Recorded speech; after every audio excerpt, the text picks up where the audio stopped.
Hello, everybody. Welcome in on this beautiful Sunday afternoon / evening. Welcome to episode 3 of Corsairs of the Rift. Fowl play. Jump, thank you very much for that 61-month tier 2 resub. I appreciate it. Also, Durs, Ravon, Sneeze, Diesel, Callie. I mean, I should hope Callie's in here because that'd be a bit awkward otherwise. Welcome in. Welcome in. In the morning, and then you're done by 3. Okay. Fair. Please do go on. Yes, how do you feel about day drinking? You got me. I was watching your icon and unmuted, and I was like, I'm just gonna let it lie. Well, I had him on, and I was like, okay, I can hear when he's gonna wrap something up.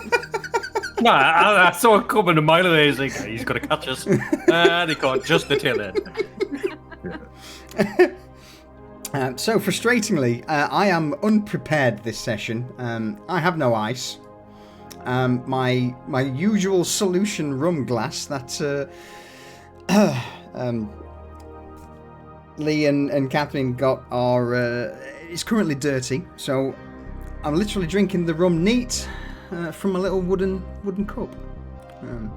I mean, at least you took the time to pour it into some kind of cup. Oh, sugar, yeah, I should have just gone straight for the bottle. Oh well. Yeah. We're back, everyone. It's Sunday. It is Sunday. We will address the missing character in the room first. Unfortunately, Jax is not with us this session. He's had to step away for a moment, but I'm sure he's... well, as for what he's been up to, we'll no doubt find out in the session to come. That said then, anyone have anything they wish to add, to plug before we begin? Before I pass it over to Echo?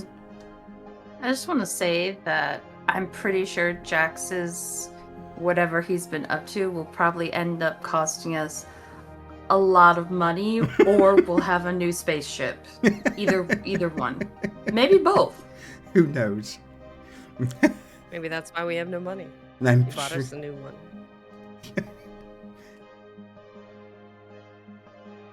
Echo, Yes, darling. go on, do your thing. All right. Last time we caught up with the crew after making. Is it landfall when you land on it? Yeah, there is technically land here, so yeah, landfall. We'll go with landfall on the space station. And after having a little discussion with what was his number again? Anybody remember? 741. 741. Oh, you'll be really happy to know that you remembered his number. But not his name. Yeah, not his name. Does anyone remember his name?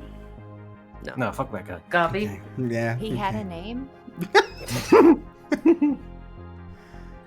I've got it in my notes, okay? Of course you have. Globby. Badge ID 741. Dock agent. Tried to impound our ship. That is his note. You're missing twat. Yeah. Tried to fucking he didn't try to extort us. He tried to do his job, which was extortion. Actually, no, he did try to extort us because he fucking damaged our ship in the process. But Yeah. Rude. Twice. Yeah. yeah, but we managed to swerve that fucking bill for now. Somebody else's problem till it catches up with us in the near future. And we headed into the wonderful, wonderful crowded space station. And of course, the first place we went to was bar. Because, what else do you do after you get off a ship? Mm-hmm. And it was quite a quiet bar. The usual haunt because they're patron slash employer. Proprietess. Proprietor. Yeah. Yeah, so we went there, caused a ruckus, slapped a pig, killed a chicken, and Like you do. and took a massive shit, if I do recall. And got them all on video. Yeah.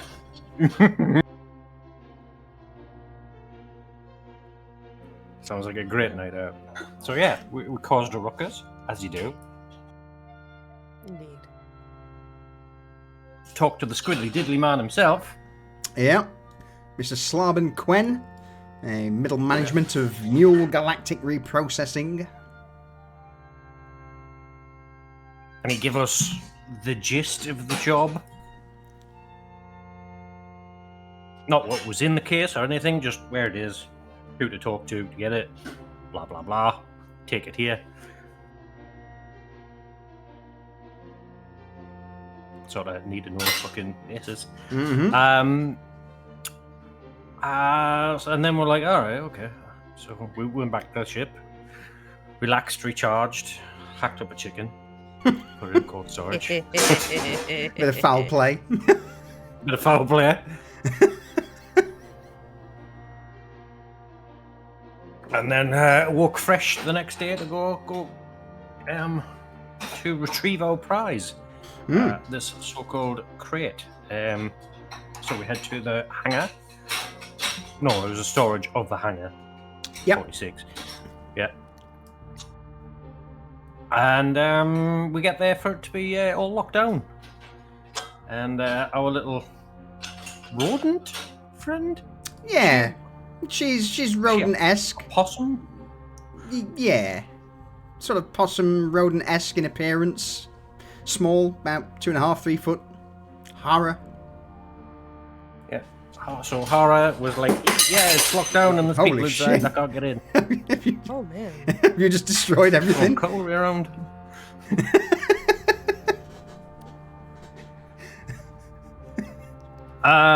So yeah. Well, after some jiggery pokery, we managed to get in.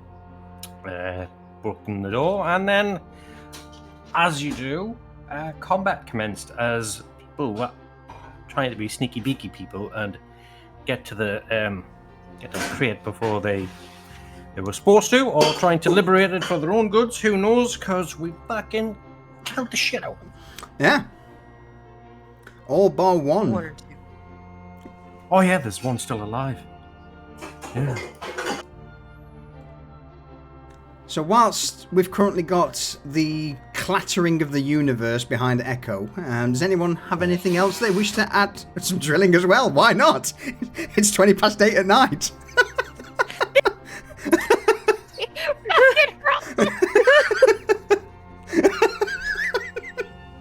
Oh my god. Oh no. You know, it's been quiet all fucking afternoon.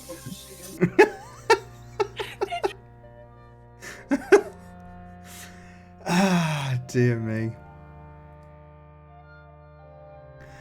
So, whilst Echo shouts at people, anybody else have anything they wish to add to that?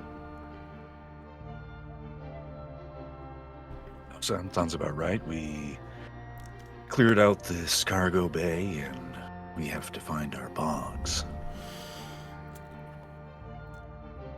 In that case, then, whilst we switch scenes, Enders, thank you for the 57-month resub, my dude. 57 months. That's some years now. It's some of the numbers that I see these days still just perplexes me. It's mental. All right. So, absolutely, we shall flick over to this scene here, which you should remember. In the orange and red lit confines of Cargo Depot 46, you've all spent a few minutes as the brief scuffle subsides. Some of the obviously dead individuals are dragged off, deposited to one side, and the last one, who's still now covered in blood, probably doesn't have a great deal of life left in him, but the unconscious individual was propped up against a shelf, a couple of crates, left to his own devices for a moment until he awakens. Hara, the little assistant cargo manager of this sector, directly working under Slab and Quen, has a absolute look, half look of fear, her eyes just wide, jaw slightly slack, but the other half seems to be just pure excitement as she nervously shifts from one foot to another. And did you see? Hyoki, you just... That knife, that throw, it dropped him and... There you go. I've never seen anyone shoot that straight, but if Hyoki had moved just an inch, that would have taken her ear off.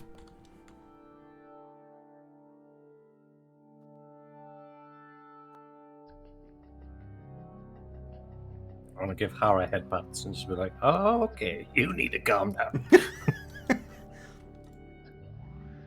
Oh, right, yes, of course, yes. Well, wasn't expecting the just the chaos straight away. She continued. Something tells me neither did they. But I'm not entirely sure why the... Who are they? Are they friends of yours, maybe? Friends or... If they were our friends, we probably wouldn't have shot them full of holes.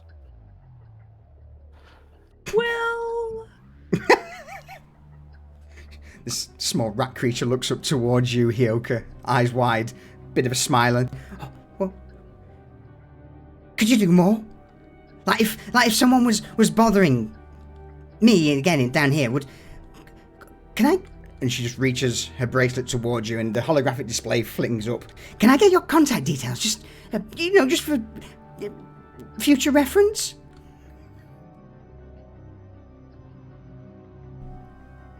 Hyoki, unbothered, takes out display and gives, transfers the contact data. It's like, yeah. Takes roughly 5-10 seconds before you start getting messages coming through. Not text, it's mostly emojis and little animated holographic pictures that start to flood your database. And you just see Hara there tapping away on the holographic display in front of her own face. Well, they said that this is labeled as a coil unit that's with an expired date.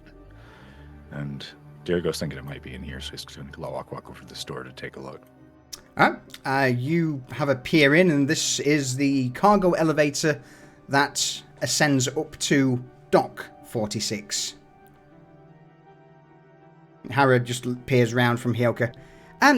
Probably not that way. If anything, it's... hang on a minute. If I access the manifest for this thing, I should be able to see what was dropped in here recently. She puddles over, steps on one of the corpses, uses it like a step to get towards this large terminal, and for a brief moment, she squelches on this. Who is that? Is that one? That's another chicken. Yeah. So she's on the corpse of this bird, this avian-like creature, as she starts to fire up the terminal. It flickers, sputters to life. She connects herself through the data brace, and then you just start seeing what appears to be various lists just scrolling through on both the screen and on the holographic display in front of her arm. And this is going to take me a few minutes if you want to have a look round or anything, or... And she squelches once more on the chicken corpse. If they've got anything you want, I guess. They're not going to need it anymore, are they? Maisie has been attempting to identify who these people are, who they work for, and then she sees Hara doing stuff, so she just pulls up her thing and casually starts like copying everything Hara pulls up. Hara doesn't even realize. Okay. Echo's gonna go for a wander with his floppy swords, making noises to entertain himself. Hold. We're gonna do it. Do you really? Yeah, This is phenomenal. He has a flaccid sword, guys. Well, I don't. It's not so much the Wow. flash. You know. Oh, Grown too. Eating. So, whilst Echo's trailing through the cargo depot with his flaccid metal, Maisie, you just for the sake of memes, roll me a technology check, please. Whilst you're doing that, anybody else doing anything of interest? All Jerigo's doing is he's sitting there watching the unconscious scav, and he's going over this rifle that he took off one of the bodies last week, and he's just going through and making sure that everything's configured right, because he doesn't trust that this space chicken knows what he's doing.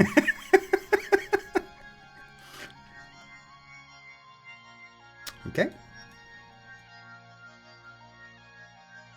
Mafet? Mafet is going to just kind of look around. She wants to see like what's behind this fan, if there's anything back there. Maybe peer up the stairs over here, and just kind of,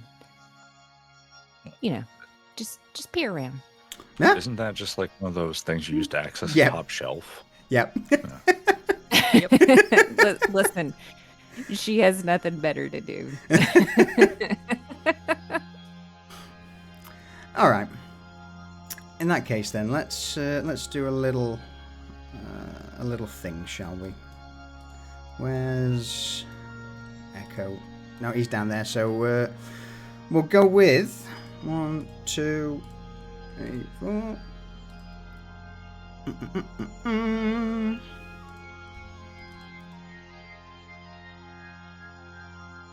If I could have the individuals here roll me an investigation check, please. Since Echo's currently off doing his own thing.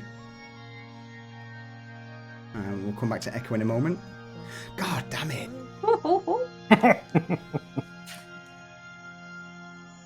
Investigation.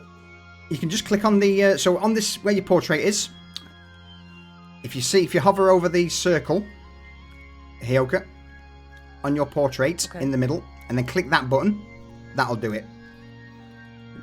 So this is a test. So in the very middle of your screen, you see the 4 portraits that have appeared? Oh, okay, right there. Yep. All right. So if you hover over that and click, boom. Ooh. So what about the first roll I did? It's still fine. As you 4 currently glancing through some of the belongings of the Fallen and the local area. Probably Maisie, since you rolled that crit, the main thing that you would find is as you're transferring data from Hara's terminal onto your own, your own internal storage, you would get a little bit of a blip of another access nearby, that being a data pad.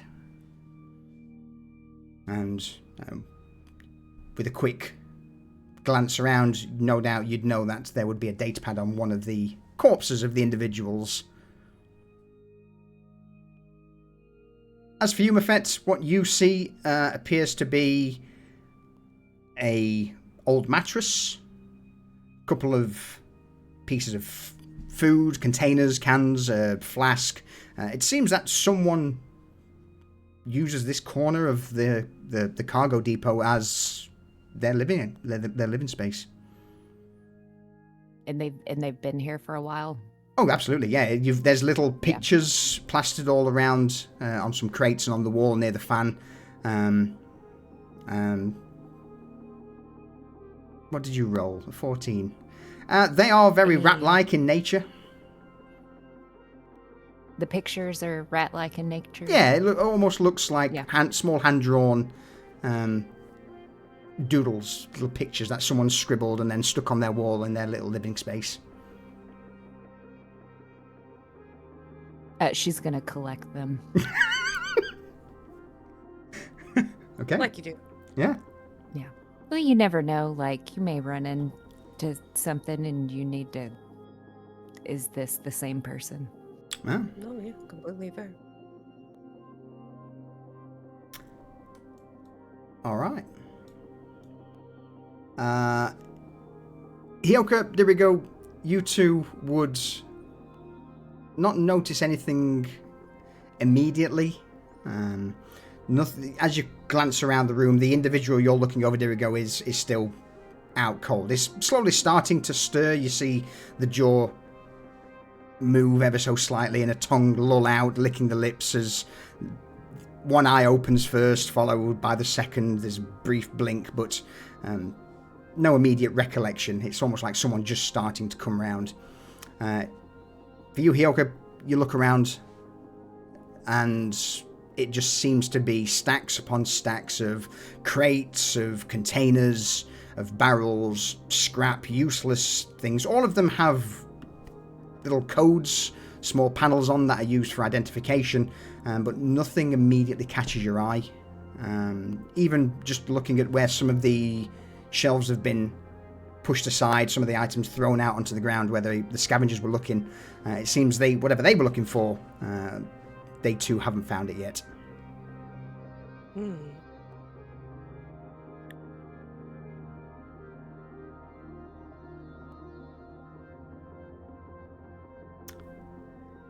Amazing. Anything you... Yes. Okay. So Maisie is going to note that other data pad and pick that up from the corpse it is attached to and see the last thing they accessed and what they were looking for from the terminal. Okay. The terminal data being sent to you that you're looking over as it's also transferred in front of Hara's eyes just seems to be various manifests, a list of all of the items that have been brought into this depot, categorized, and where they've been placed. And nothing jumps out, so as you look over the data pad, you start to access the details on there, and a couple of things immediately jump out at you. One, this datapad is old, and it's not so much a datapad that most people would use out and about on Grindstone. This is more of an old, either mining or an industrial datapad. Typically, they don't have a great deal of processing power, not much storage. These are used for people out in, again, either mining asteroids or in other industrial areas, just as a tick box or a maintenance check. But there is a messaging app on it, and as you begin to flick through, you look through some of the messages, there's not a great deal. The main one that would get your attention would be something about... where's my little thing? Here we go. So yeah, the main message on it would be as follows. Jack says deadline 2 days. Find the box first. Skip payment. Supposedly passed through scrap processing and dumped into Depot 45 or 46. This was dated 3 days ago.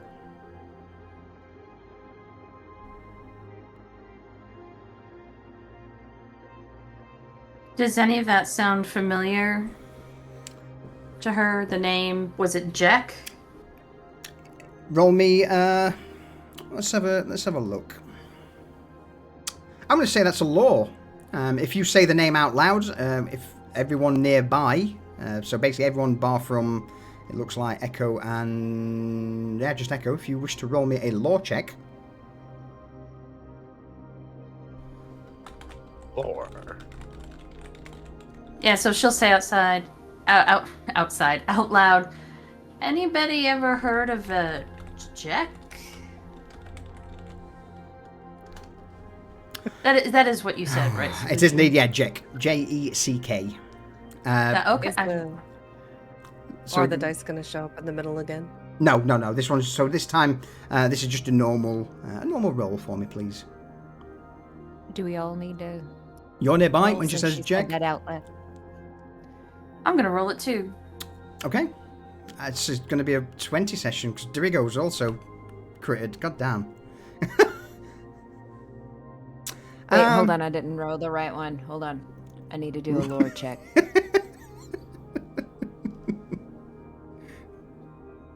All right. The name for you, Dorigo, does ring a bell. And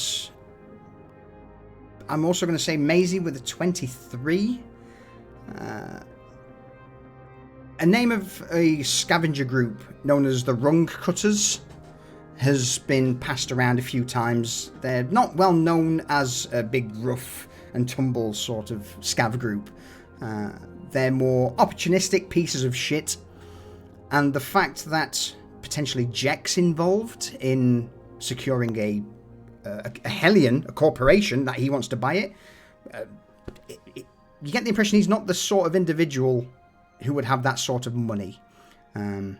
Considering they're probably way below where even you guys currently are in your state of affairs. Dorigo, you too would know this. There would be a few words out passed around in some of the establishments and bars around Grindstone that there is a bit of a bounty out on Jack.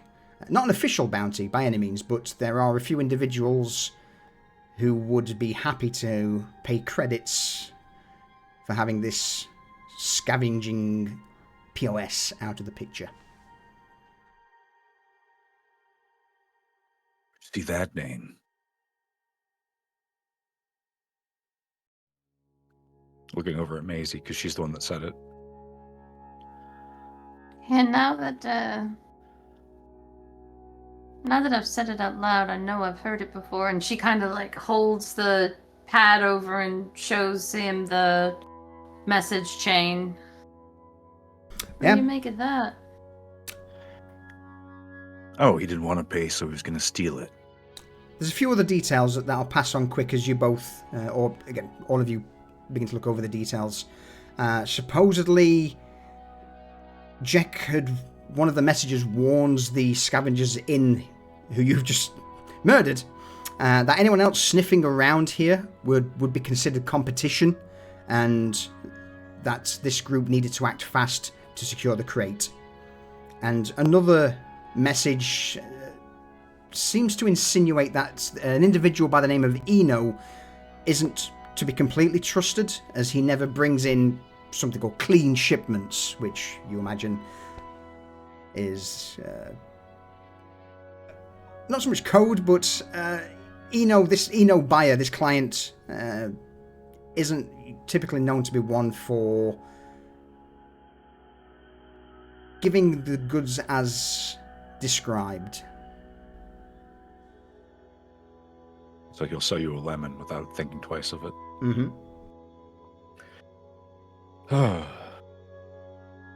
Well, Lemon.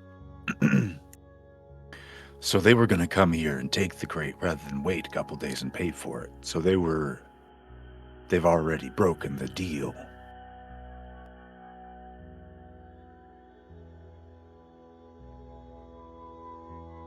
Also looks like it could be in the depot underneath our docking bay, right next door. So not. Oh, go ahead. No, you. Are you saying that they've already taken the crate? No, I'm saying that 741 and his buddies might be incompetent and they put the box in the wrong depot. We didn't even have to come in here. It could be over there. Pointing like in through the wall, like towards where the docking bay underneath our ship would be. That is an incredibly believable scenario. So if it's not here, it's there. Whilst this conversation is going on, Echo, just quickly roll me an investigation check, please. Do continue, the rest of you, as you're having this conversation. Also, and Jericho's gonna just stalk across here, put the gun to this guy's head and just fucking shoot him. Oh no!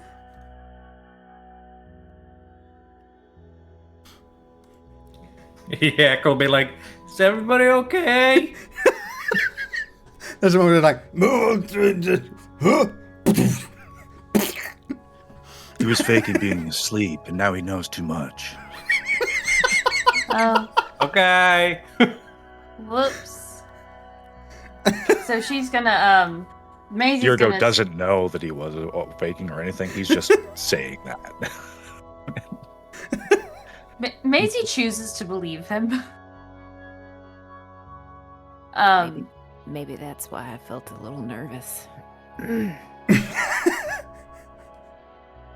She's gonna take the pad and check and see if it has location turned on. Luckily, no. This datapad is old school. It's old tech, easily 50, 60 years old. There's no tracking features, nothing. It's purely just used as almost like a notebook. It's got a very short-range transmitter for accepting signals from the hypernet. A basic messaging app. But these things, you know, Maisie, that they are useful to act almost like they're untraceable. So it's like a burner. Yeah, pretty much. It's an old burner phone. So she's gonna smile to herself and leave it on and tuck it into a pocket to see if there are any other incoming messages that come in while they're here. Awesome. Okay. And then she's gonna finish looking through all the corpses plus the new one to see if there's anything else of value. She's also going to... No, that's it. Just see if there's anything else of value. And then she's going to check on the manifest information that Hera is accessing. Okay.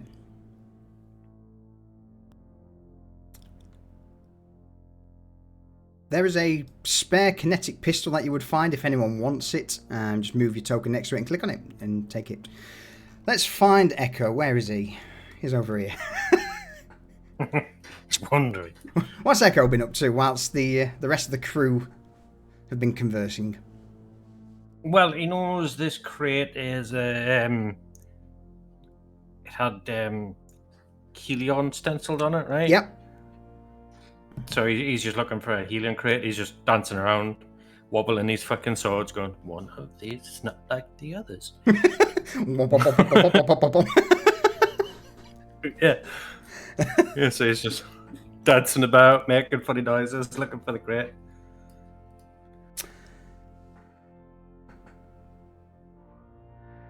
Ooh, with a 14? No, nothing immediately springs into view. You look up, high, low. The sheer amount of different crates and containers here, you could spend easily an hour or two looking across every single line and still not find it. Distracted by my own ADHD. Yeah, yeah. The rest of you... Candy. Ooh, piece of candy. Absolutely. The rest of you will just hear this singing, I say, and the noise of his flaccid metal swords wobbling down the cargo hold.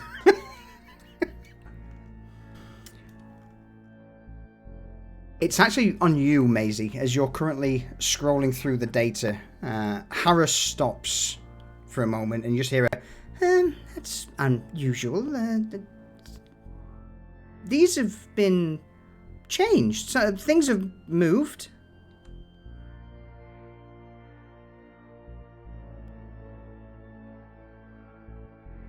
It's a warehouse. Things move all the time. Not this is my warehouse. Things don't move all the time.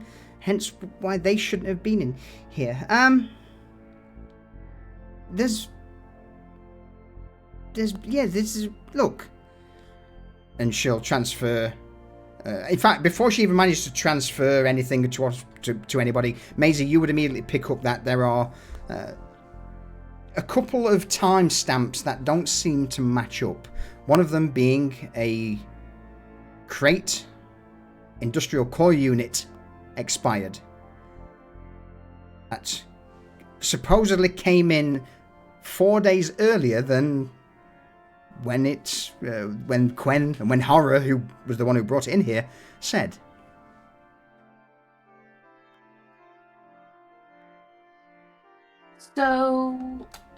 So first off, she's gonna whip that data pad back out to see if it was used to make the changes. Which it wasn't. Because it wasn't, okay, but it was accessing them. No. So then she... That data pad that you got didn't access anything. That was purely just messages from this Jack individual. So that the data pad you acquired didn't connect to the stuff here. The guys were just eyeballing it basically through the warehouse. Okay. Okay. So she's gonna go over then and look over Hara's shoulder. Can you make anything of this? Look, supposedly this expired coil unit was supposedly brought in here like 5 days ago, when I brought it down, but 2 days ago. So this has been changed. So Maisie will gently move her aside with 2 of her arms and then go to work on the terminal. Okay. I think to do what I want to do, I should probably use my hacking feature. Go for it.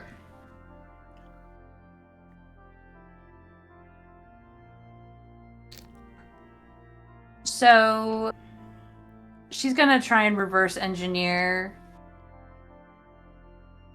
the change and which user ID made the change. Yep. With that, I'm going to say I'm not even going to make a roll. Security here, this is a cargo depot. There isn't a great deal of security or firewalls to break through. It takes you almost seconds to break through the rudimentary security, and you just start looking at the back end of the file system and start looking for this file regarding industrial coil. You see next to the names of access or user access that one of them has 3 initials OID. And that's not something you've come across before. There's no user that you can think of in your experience of hacking through Grindstone's systems over the last few weeks, months, years, or whatever you've been here.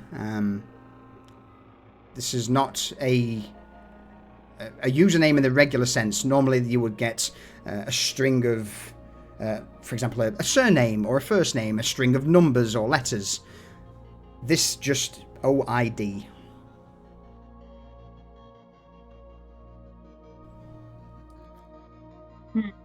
Okay. She turns her head to look at Hera. Does OID mean anything to you? Hera shakes her head. If anybody else wants to try and chime in on this one, it will be, I would say, another law check, but it's going to be a pretty high DC of about 18.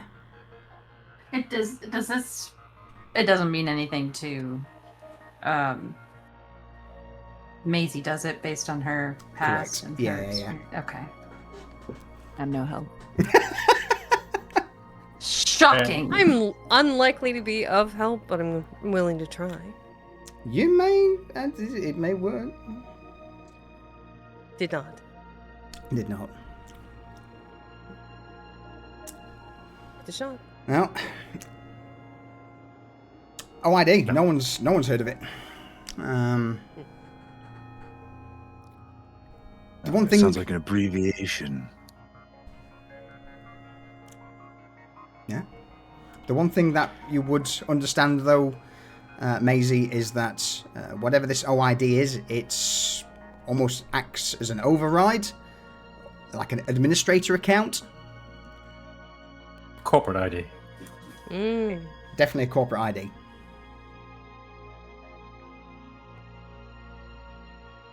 She's getting the vibe that she probably doesn't want to dig any further. Mood. So she's gonna say this.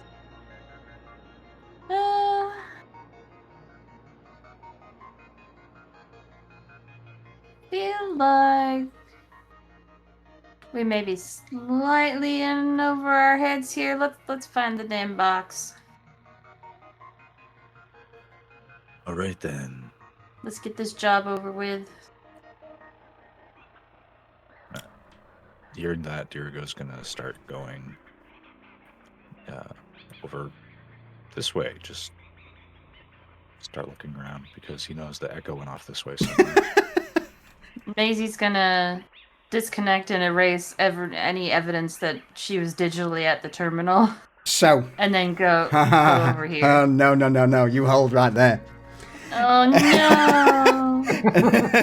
No, I'm too young to die! As soon as you disconnect, there is a brief moment where the terminal, the cargo depot terminal, beeps twice. The screen then flickers to black. A single red message then is projected upwards that just says integrity scrub complete. And as quick as it was there, it's gone, and the screen immediately fades back to black.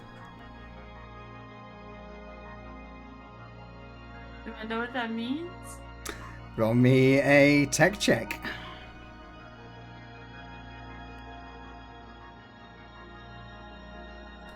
Rayvon, You- did this. You do know what this means, but it's just how much you know. As soon as you disconnected, as soon as it said integrity scrub complete, whatever information was on that terminal has just been purged. And you weren't the one to do it. I was not. No.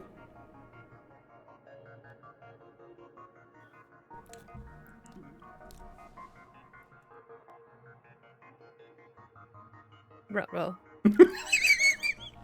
She has a feeling of unease. I don't think she's ever seen something like this happen before.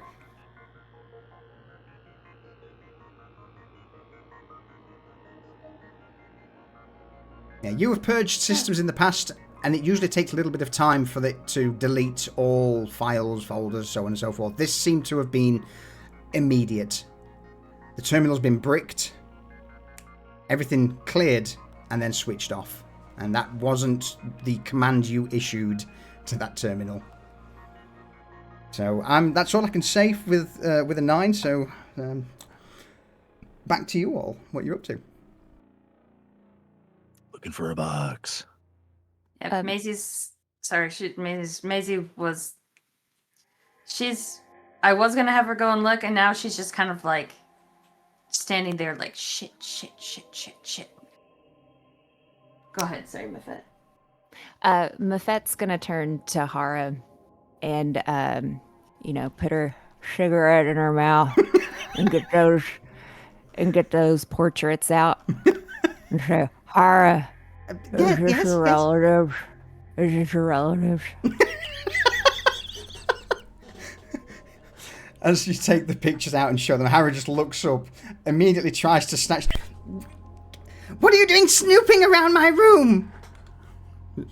Oh, you're the one that living there. Okay. I just thought maybe this might be helpful to the investigation, but are these self-portraits?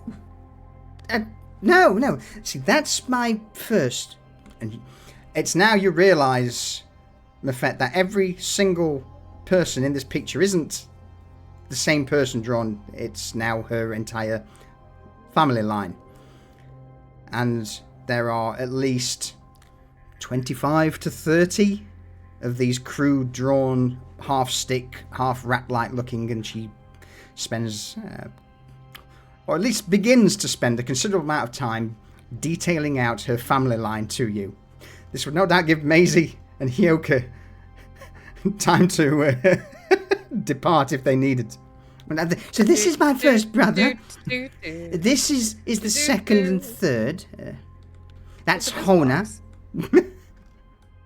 Is she a rabbit? The best way to describe her would be a mix between a possum and a badger. She's Okay, that makes more sense. roughly now. 2 to 3 feet. Doesn't wear shoes. Has the almost possum-like feet that seem to spread out as they touch the metal plates below. 3 fingers and 1 thumb on each hand. Short snout, deep-set black eyes, and then obviously the typical mule uniform.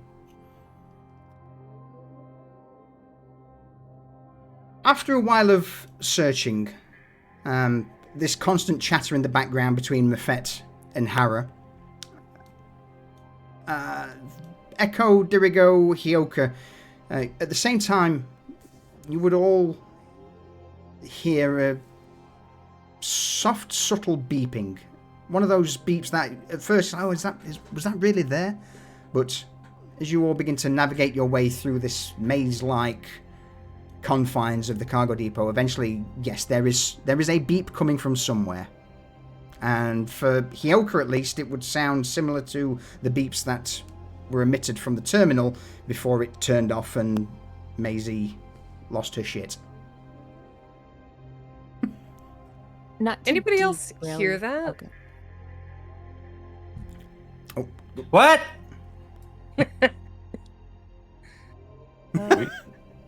Do we hear it from over in the maze?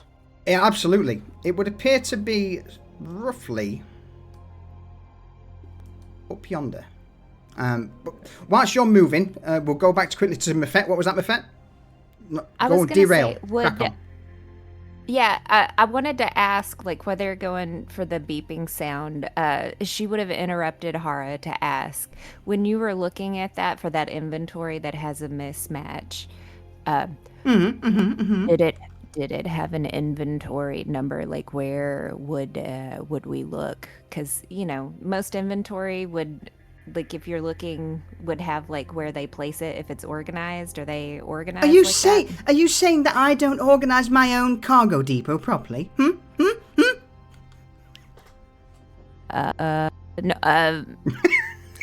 is there a slot to go look at? There is. It's on the terminal. Was on the terminal. Maisie, you've got that data. You can immediately pull it up and find where the crate is supposed to be. Yep, she pulls up her holopad with the copied data. And with a couple of clicks, she disconnects from the hypernet. Yep. And kind of like cloaks her devices and then pulls up the copied files. So you're going off grid. Is that the? Yeah, she's going off grid. Okay. All right. You immediately shut down your data brace bits and pieces that would, or at least their wireless connection to the hypernet around you, and you're good. What do you do? She will pull up the inventory information and look for where the crate is supposed to have been stored. Yeah. Section B7419, and judging by the warehouse, that's the row, the shelf, and compartments that it should be at, and it indicates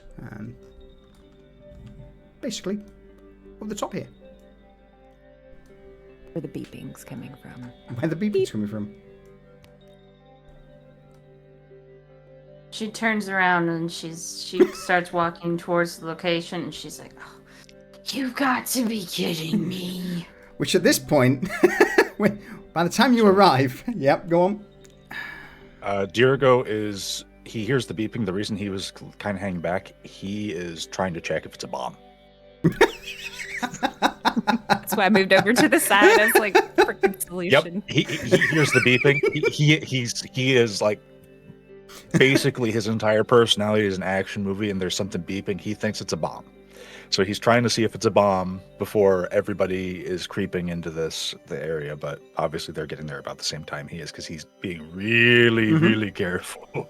Position yourselves wherever you want. You can move through the shelves now because this is not a combat thing. I got rid of all of the walls and the bits and bobs. So yeah, position yourselves wherever you would want to be as you start approaching this beeping shelf.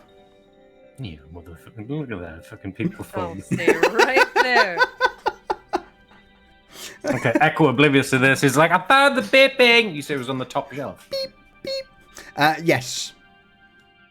It's just, I gotta grab Derrigo. I'll be like, just stand there. I need to stand on your shoulders.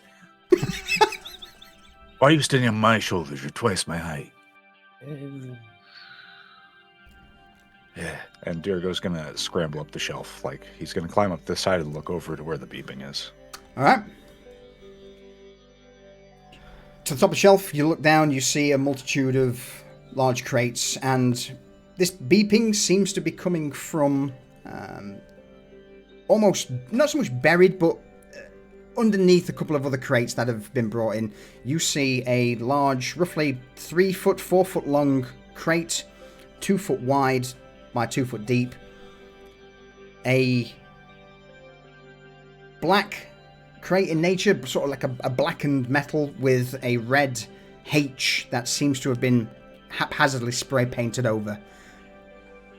It is indeed much more high-tech looking than anything else in this entire shithole of a cargo depot. Dirigo's gonna just start sliding it a little bit. Try not to jostle it because he still thinks it's a bomb of some sort.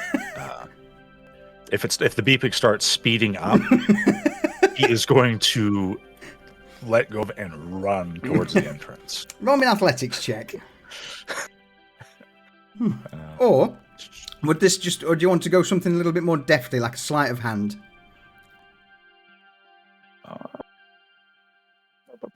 I feel like I'm gonna have to go with athletics because I'm proficient in that. Okay.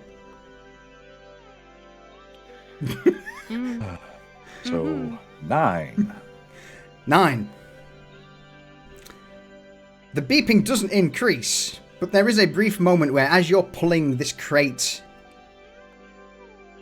it seems to snag on a strap, causing it to slip briefly from your hand and smash back onto the top shelf. The rest of you will just hear a loud clatter. Echo, roll me a dexterity saving throw.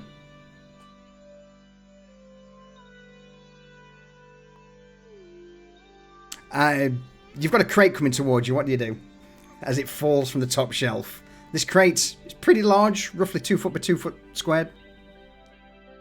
I'll go, oh, that's a big box, before it smashes me squarely in the face. Nah, are you going to take it? You can dodge it if you wish. No, I'm going to take it, and it's going to knock my head off. Okay. Not the first time. Boom. You are cracked. You take 2 points of damage as you are hit. What happens? Did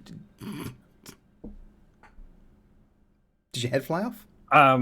So as my head is disconnected from my body just kind of goes limp and falls forward, and my head hits the floor, rebounds, and lands next to Maisie. There's a scream from behind Hyoka. As Hara, who's clutched to the back of Hyoka's leg, just sees this head roll by. It'll make Mafet scream too. Can I scoop it up? Unfazed. Just, he's lost it again. Okay. Maisie, actually, you said it landed in front of Maisie. Yeah.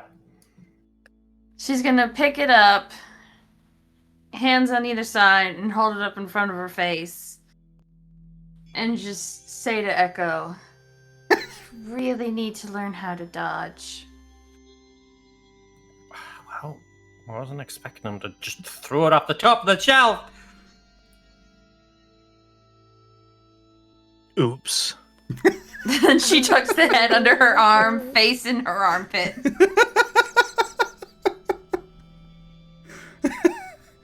I just start slacking off the body. I'm like, hey, stupid, get up. Jericho hasn't stopped digging through this, trying to figure out what it's snagged on either. Yeah, it just seems to be an old piece of strapping that was caught, looped round the shelving below. Just with a quick cut of a knife, you'd be able to free it and get it down. All right. Well, he'll do that, but he doesn't have like a proper knife. He just has his arm blade that'll ignite and cut the strap. Yeah, cool. It is still beeping. Overkill. It hasn't sped up though. No, it's not sped up. It's still just a constant, probably one beep every 5 or 10 seconds. And it's not a loud, ear-piercing beep, just a beep, beep. Might be a tracker or something. And he'll start Probably. sliding it down. Yeah, so what is currently on top of Echo's body? One of these crates. Okay. Maisie's gonna walk over to him and be like, can somebody just help me get this off of his exoskeleton, please? Sure, Okay. just step Yeah. aside. Ooh. She steps back. So he's going to actually, he's just going to do this very inelegantly. He's going to use kinetic pull on the crate. He's just going to like yank it towards like this direction, just like. This is the first time you've used an ability. What does it look like? How do you manifest these things?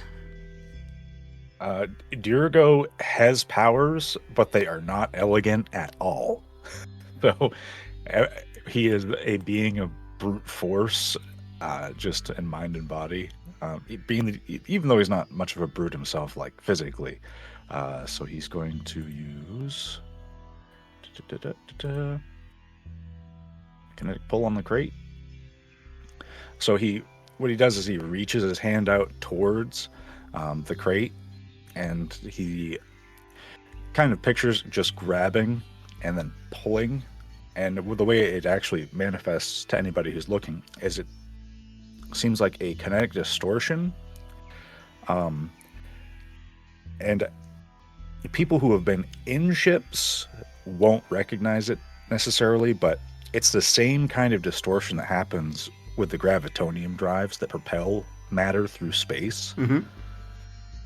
So there's like a little bit of a crackle, and then a little like a blue spark, and then the force shunts the object out of the way.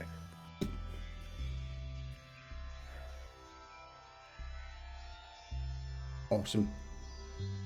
Maisie, in fact, Hyoka, you were just stepping forward to help, and then all of a sudden, just boom, there's a blast of energy as this crate is. What were you just shunting it away, or? Well, it's the pull, so it's like It's the pull? coming like 10 feet this way. And the crate is going to take It shatters. 5 damage. Yeah.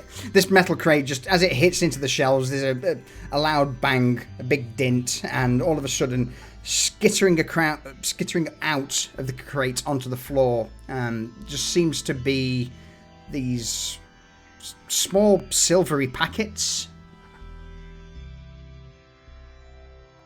Completely nondescript, roughly 6 inches by 2 inches. They look almost like food supplements, like food wrappers or a very thin, flaky protein bar. But yeah, I'm thinking like spaced MREs.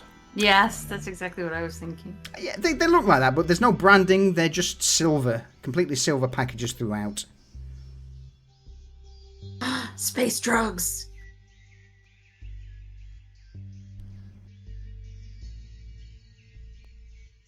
Momentarily Just call them distracted. drugs. Yeah. Maisie was momentarily distracted by the shiny packets. But then she says, thank you. And then she looks at Hyoka coming up and she's like, can you just kind of help prop him up a little bit so I can reattach him? Hayuka will go ahead and drag and tilt like the torso of Echo's body upwards, so that way she has access to his neck to reattach his head. Echo's like, Cock, I just died in your arms tonight. We've talked about this. What? Oh, sorry. And Maisie kind of kneels down, and it's a simple and yet sophisticated attachment mechanism that actually she and Jax put together. So she helped build his current form, so she knows how to repair it, and so she's kind of looking around, like getting the right angle, and then she kind of like does this twisting, popping, screwdriver motion all at once, and like his head just like clicks back in. Oh God, am I on backwards? I feel like that's a you problem at this point. Like I said, learn to dodge. Oh, But you probably due for a little bit of maintenance after this job, just saying. Maybe put some bolts in your neck like that old story. What? To hold your head on.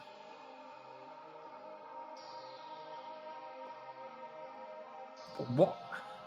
Well, technically, his head shouldn't fall off unless it's hit by at least... And then she lists off some crazy numbers about like a magnetic surge or, a certain amount of weight. And just... Unless somebody doesn't dodge. I had it. I had it. It would have been fine, but he threw it off like a. I don't know. What's With gusto. Gusto, right? With gusto. Just doing a bit of digging, It's up here. It's here. And he's going to start just trying to edge it towards the edge again. So somebody down below can. He's not going to try to pull it off. He's just trying to expose the corner so they can start to grab it from below.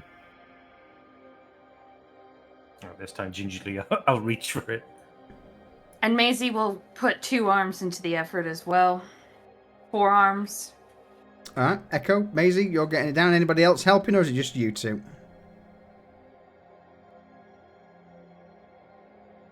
I don't want to complicate it. I mean, I could shimmy up there and grab it, I think. Yeah? Nope. Okay. I could try. It's worth a shot. Yeah, you got this, Hyoga. I'm just gonna step aside. Oh, you step aside? Okay. Okay. Okay. Okay. So yeah, I attempt to bring it down. Can I do that with acrobatics? Acrobatics? Athletics. I mean, if you want to do... I don't mind cancelling this if you wish to roll something else. I mean, you're asking for athletics, but I'm This is gonna not go strong. really well. Really well. Shall we click the button at the same time? Sure. Yeah. Alright, on 1. 3, 2, 1. No. Told you! All right. I'm not strong. With I'm that said, agile. there we go. How'd you make this awkward for them two below? Well, he's got the edge sticking off the end, and he's sliding it out far enough so they can grab it, and he's trying to feed it off the edge as they are there to, basically catch it and, lower it to the ground. So the thing is that they start to pull on it, and he is putting too much of his weight on the end. Yep. So I'm going to stop you there. You're pushing it quicker than they're ready for. So, Hyoka, Maisie, with that in mind, you're not going to take any damage. This is not anything crazy. This is just purely for you two to pump in some flavour. How awkward is this? Getting this crate down as Dirigo's pushing it down a little quicker than you two are anticipating. We'll go with we'll start with Maisie. because Maisie got a 7. So she's got a slightly better. And then we'll finish with Hyoka for the closer with that 3. So, how tall is Hyoka? I'm quite tall, like over 6 feet, I think. Okay, so Hyoka's like almost 2 feet taller than Maisie, so it's just incredibly awkward as Maisie's reaching up, and she barely even gets to the top of Hyoka's head. And so as this thing starts coming down, and she... You're just in the way. Sorry, she's like, she's just like jumping up, trying to help get it, but like failing miserably. And then one of the wrists of her jacket catches on as she's jumping up, it catches like on the shelving. So then she's like half dangling from the shelving, still trying to help. So, Hyoka, you've got a box coming at you at a rapid speed. This small 6-armed woman now swinging almost in front of you. How'd you get the box down? So first things first, as I am trying to feed this very slick box container, my claws are not gaining any purchase, and I'm thinking, oh, she's got this. So, I'm feeding it down, and then I look over to see her dangling, and I got distracted. So I lose purchase altogether, so the whole thing just goes as it slips from my fingers and lands on the ground.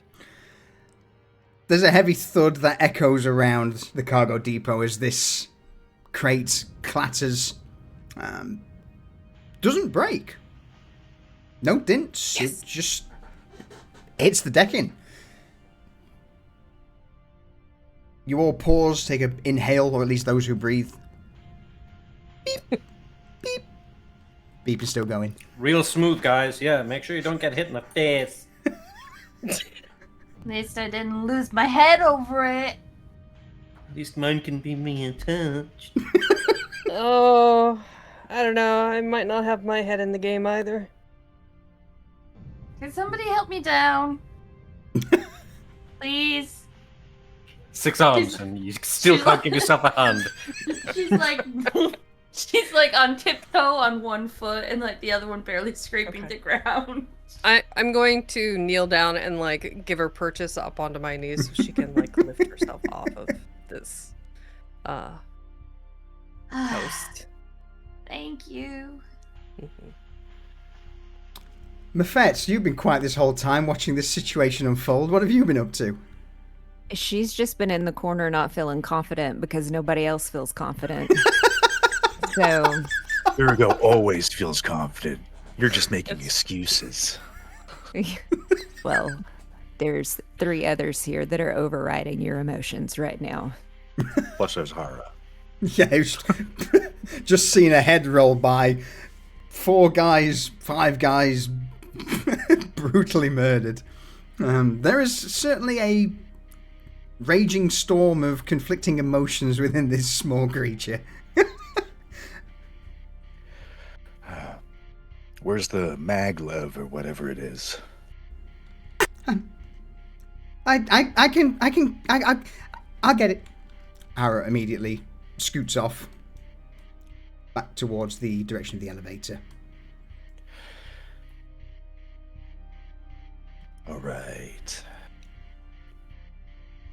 So, Now that she's out of earshot, what's in the sounds box? like the people. Probably guns or something, but that data pad said that they weren't even going to pay for it. They were going to just take it without paying for it and then stiff them at the exchange.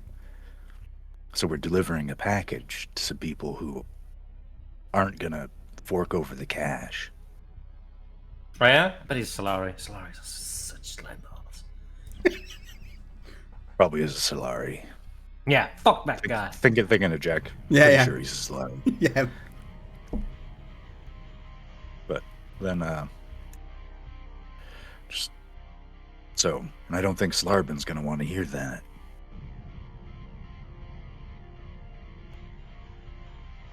I mean, we can let him know.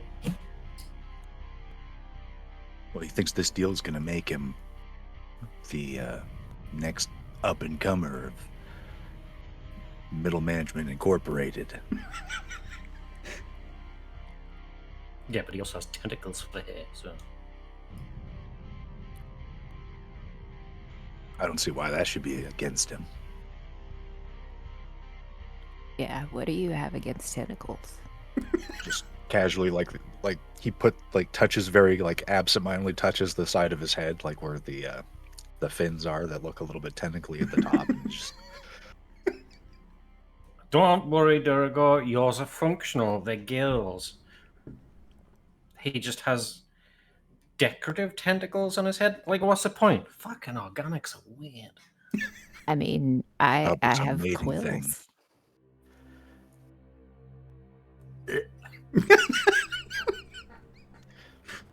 Like a hatchet fish. I don't have a stomach, but if I did, I'd gag.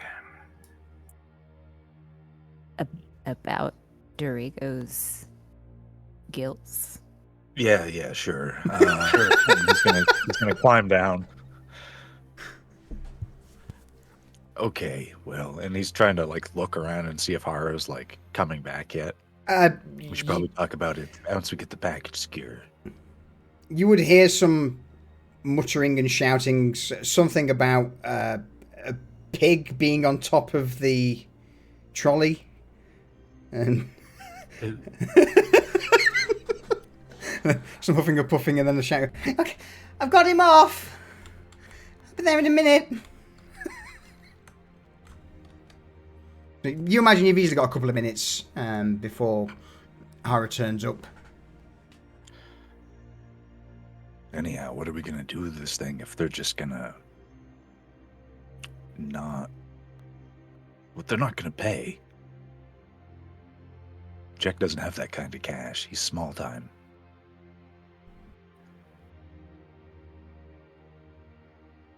Well, if he's just gonna steal it anyway, well, we just fuck Jack up. But, Well, then we don't want to piss Larbin off. What if we say Jack already stole the goods?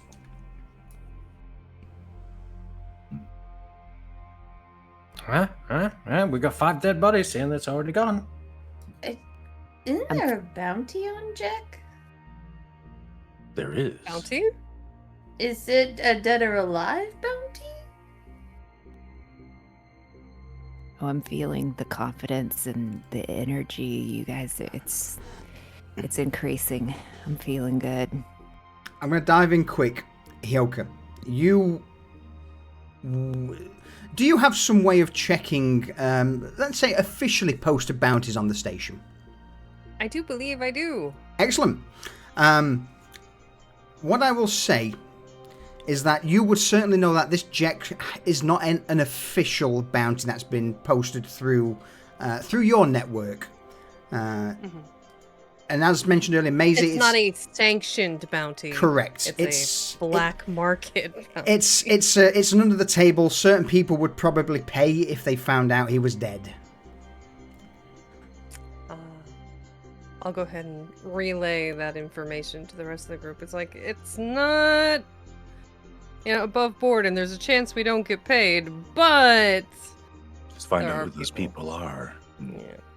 Yes. Can I identify that through my database, whether...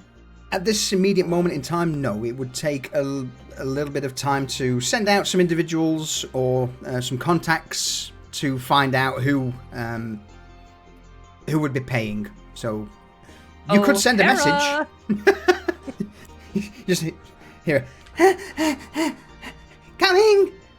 As she returns, there is a low hum following her as this anti-grav trolley is in front of her. My trolley. It's covered in blood.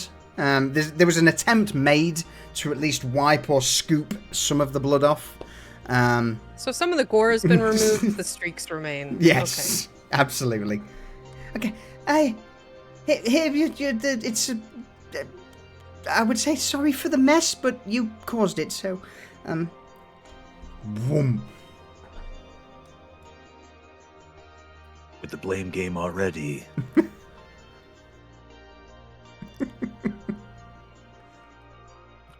Diego getting down is going to try to help get this thing up onto the trolley once it approaches. Huh?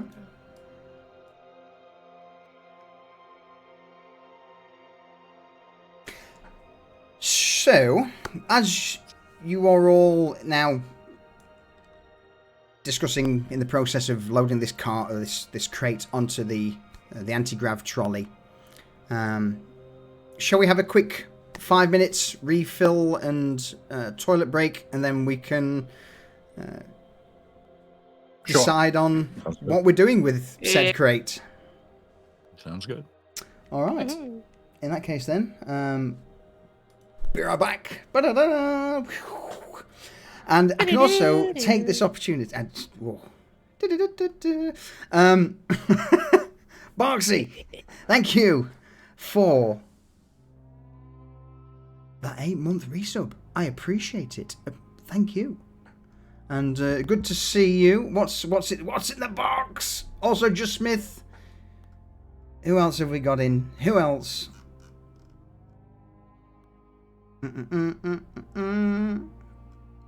Couple of lurkers. Oh, Jacko. Hello, Jacko. How are we? Well, yeah, I'm not going to call the lurking folks out.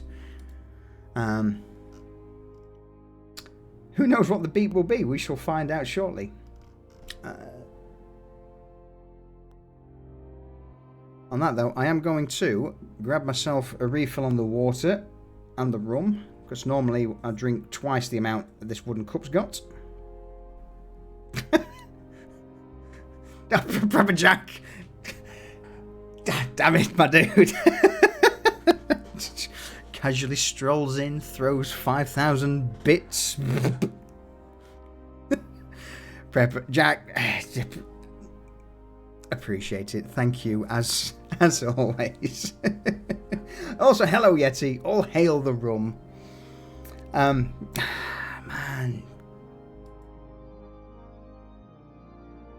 You don't need to pay for this. This is free content, folks. You don't need to pay. But thank you. All right, I am actually now going to go and refill the drink. So I'll turn the music up just a touch, and we'll be right back.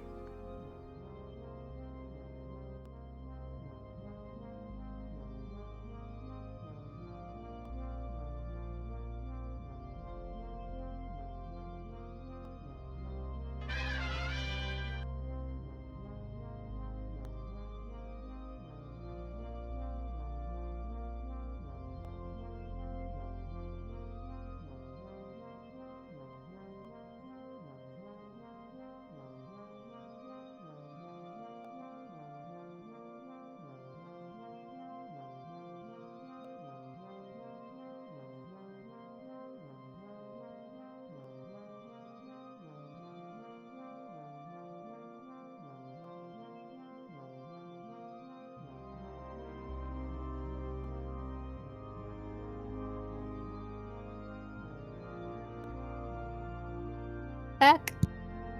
Welcome back. Thank you. That kind of came out. I was like, back. I don't know. It was weird.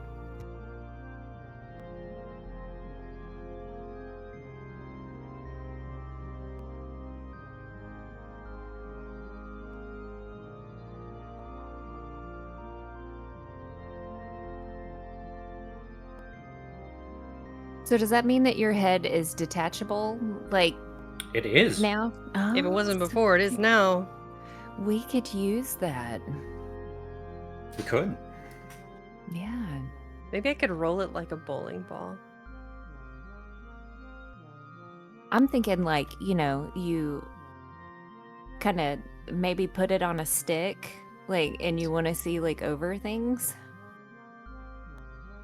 to like if you can't Or- reach, or Maybe we have like a special attachment that Jax rigs up where it's got like little itty bitty legs, and you can like just like pop it off and then go across the floor, across the ceiling. Little I like it. surveillance cam. Funnily head, enough, you know? he already has that. Also, you reminded me with music. Vex, last week you said music, and I forgot. So, Music. hold. Indeed. There you go. You might want to mute cacophony or bring it the volume down just a touch, but Sorry, actually. there's some yeah, tunes. he does have that little spider thing that likes to Yes, blow my yes. cigarettes out. No. That's Oh, that's different. Oh, Mhm. that's his little. He's got That's so many things. that's Jack. I'm back and Welcome very back. confused. You should be. Same. We're talking about Echo's head. So, Echo, We're gonna use it. would you like to describe? In fact, is everyone back? I'm gonna say sure. Everyone back, say aye. Yeah. Aye. Hi. All right. In that case, let's. Oh shit. Oh, while we're waiting for Scott, I can import this little bit of lore on everyone, I guess. Yeah, I was about to say I will flick us back to the game screen. Woo, travel through the wall. I can't. Throw it up. Throw up what it is and what does it do, and talk to us about it for a moment. Well, originally these guys would have met Echo in this form, which is a sport housing. Initially, when you met Echo, I was kind of Maisie's pet. Just like a kind of like a spider scorpion sort of construct that folds up into this head. Well, it does now that the housing has been fitted to it, and it has a body to go with it. So underneath the visor and the helmet section is kind of like a spider construct with a supercomputer in the middle. So, can you still operate your body with your head outside? No. No, Oh, I can't do shame. that. No, the DM said no. Did you ask that? No, I think because like Jackson stuff has abilities that he could control the body if he wanted to. But no, I can't. I have to be hardwired in by the spinal cord fucking connector plug that I use for both flying a ship and controlling my body. So yes, I can detach my head and be a little spider bot and crawl around and shit. We'll just have to remember to get your body if you detach. Yeah? Yeah. Okay. So, bringing us back into the current situation. The Hellion crate is now sat secured onto this hovering cargo trolley. Roughly hovers about 6 to 8 inches off the floor. Imagine it basically just a flat bed with this blue glow underneath and what appears to be...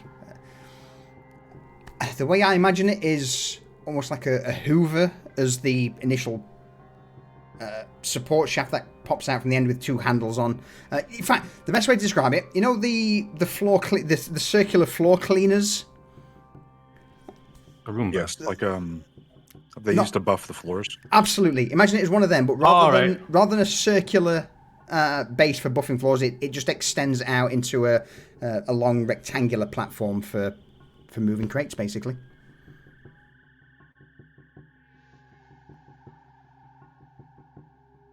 All right, well, be parked right next to this place, right? Dock 45. Yeah, just along the way. I mean, I guess it depends on how the ship is laid out. Or the docking station. Okay. circular around the outside, right? I mean, well, we were in 46. This is 47, right? So is 45 on the opposite side or are the same side as we are? It's roughly a 20-30 minute walk to... Each dock has quite an extensive corridor system between them, hence why a lot of the cargo is moved via train. But you could easily get back to dock 45 within half hour. All right. All right. Well, first things first, he's going to look at Maisie. Can you turn that off? And he's pointing to the beeping light. So Maisie will pull up her hollow pad Mm-hmm. and try and set up a local connection to the box to find out why it's beeping. Echo It's not a notices. bomb, it's a tracker. Go on, Echo, what was that? Well, yeah, Echo will notice that she's doing it manually. Like, what are you doing? Just reducing the appearance of my digital signature for a little while. Why? Hmm? Why?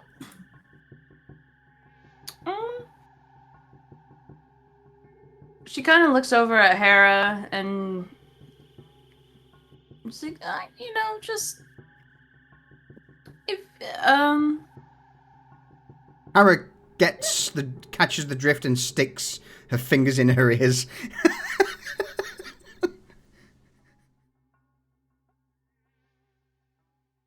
And then Maisie will kind of stage whisper to Echo, there's some really weird and powerful shit going on that I don't want to fuck around with. She's scared. Like Maisie scary do- hacker shit? Or... Yeah. Emotionally scared. Yeah, thank you, Mafet. I wouldn't have gotten that without your direction. She doesn't bother to argue with Mafet because she knows what she is and she's right. The recently a teenager part of her is annoyed that she said it out loud. Alright. Due to the fact that you've disconnected yourself from the hypernet and isolated any digital signal, I'm going to ask you to make me a technology roll with advantage, please. Ooh.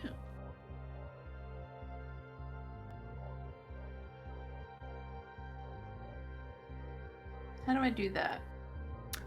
Just roll your technology roll normally. And then when you've rolled it, if you hover over your result of 15, there is an up arrow. Fuck off. Oh. Nice.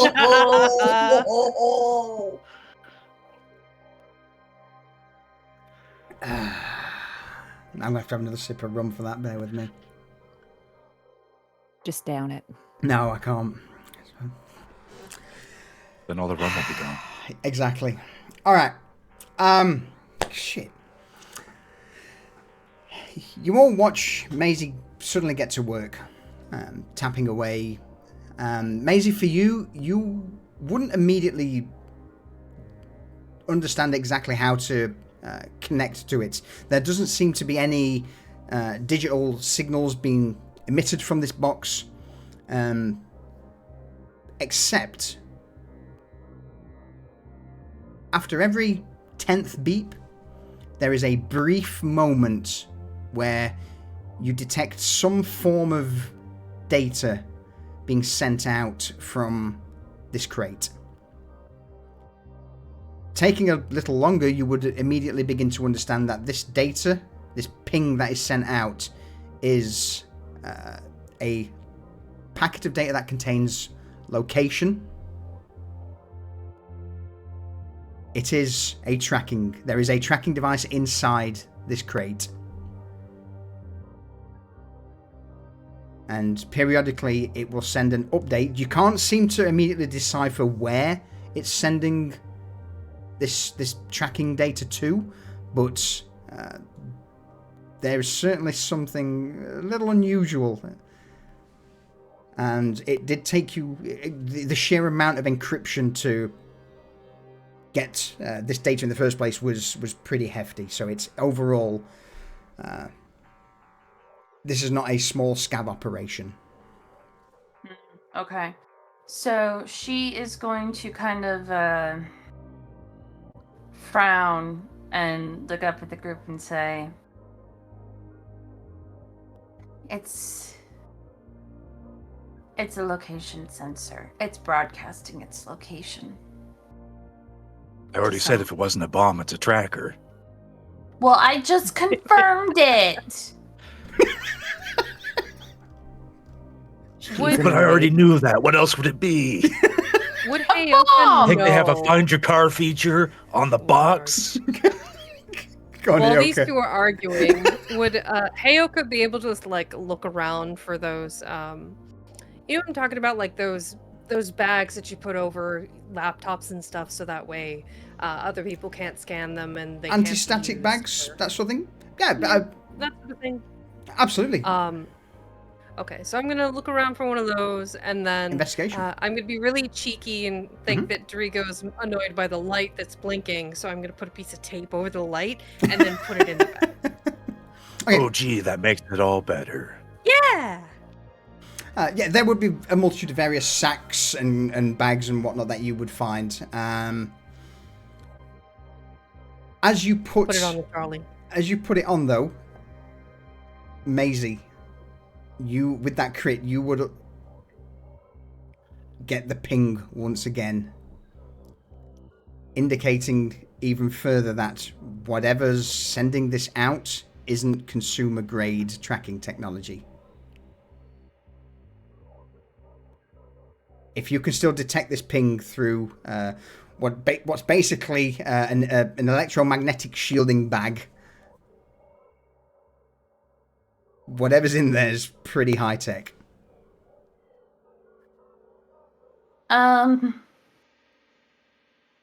She kind of looks at Heyoka and kind of gives her a "you tried" kind of look. Cheeky wolfish grin. All right.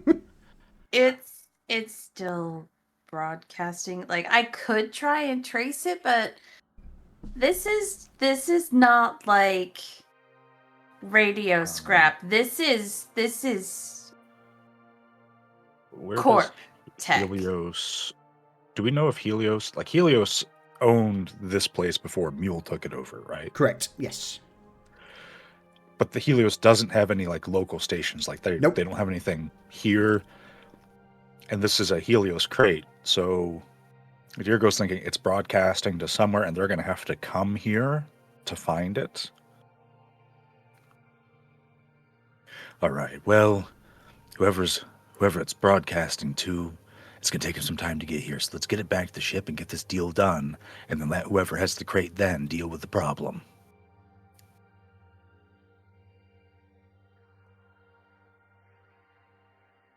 Maisie nods, still feeling uneasy. She's still scared, like shit your pants scared. You get a thumbs up from Echo. Thanks for the play-by-play on what someone else is feeling. It's because I'm right by her. Then go stand by Echo. I'm afraid to move because I may shit my pants. Maisie just walks away from her. Didn't you just have a shit like yesterday? Fucking corporations. And Diergo's gonna get the trolley and start moving it towards the door. Okay. If Hioka is not already handling, if Hioka is on the like the lever part of it, he's just gonna gesture to her to, like with a hand wave, back towards the door and start walking that way. Heyoka, Guys? looking slightly downtrodden, not being able to push the cart. Just a quick one, guys. What about them? And he's going to gesture to the pile of corpses sat in the fucking hangar bay. Yeah, you've just caught on exactly, because just as you were about to open your mouth, you would see Hara just mouth drooped, agape, pointing behind the corpses Oh, in her room. Hioka, you got this. You Can we can space take the them? car. Yeah, we got an Unless- airlock here. Not unless we send them up in the elevator into the dock and then get them spaced from the dock that way. No. Yeah, I got this. I We need could a chopper and some bags. shove them behind the fan blades. At least one of these is a chicken. Can't stick them behind the fan blaze. That's my bed. No, we can't leave a bunch of dead bodies in Hera's bedroom. That's just rude. It's all right. We'll chop them up, bag them, and then I'll carry them out into the airlock, and we'll space it. How can we pilfer some of these giant suitcases? Can't we just, stuff them in that, put them on the rest of the dolly, and Oh. take it back to the ship and space them that way? Oh, no, wait. And Hera comes up towards Hyoka and waving her hand. If we can stuff them in, I can get them transferred into another depot. Done. Okay. And she scoot over to these big containers and just starts waving her hands frantically in their direction. They'll fit in one of these. Stick them in there, and I'll get them Cool. redirected. Echo's going to start breaking bones while singing. Folding The them. elbow is connected to the elbow bone. Snap. The elbow bone's connected to the shoulder bone. Snap. Hyoka, what are you doing for this? I am just popping bodies into suitcases, boxes as indicated by Hara, and just, maybe also employing a little bit of force, but hopefully with a little finesse into fitting them into the boxes, including the one that's was shot later. This one. Mafet, roll me an insight check, just quickly, whilst this is going on. Oh my gosh, I thought I was far enough away. Normally you would be, but you are overcome with an intense feeling of half utter disgust and morbid curiosity. As Hara's just stood there watching this situation unfold. Or should I say, fold. Repeatedly fold.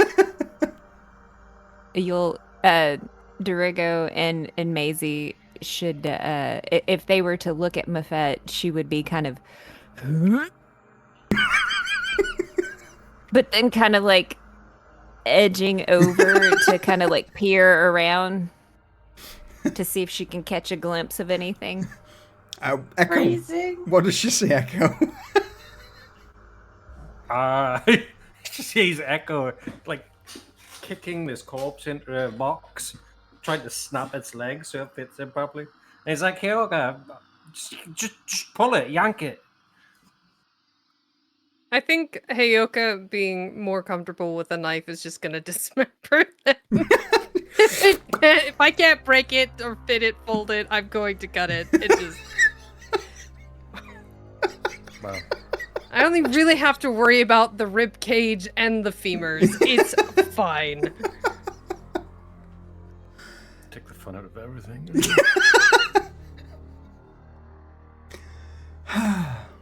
They have it, folks. Session 3, and we're sticking bodies in suitcases. Echo the corpse puppet. That new record. I mean, I think it might be. Also, you said popping bottles in the club, popping bodies into crates. Like, the song just makes itself. I would probably say it's at this moment. You would all certainly get the feeling that you're missing someone. Someone walked in here with you and you've not seen them since.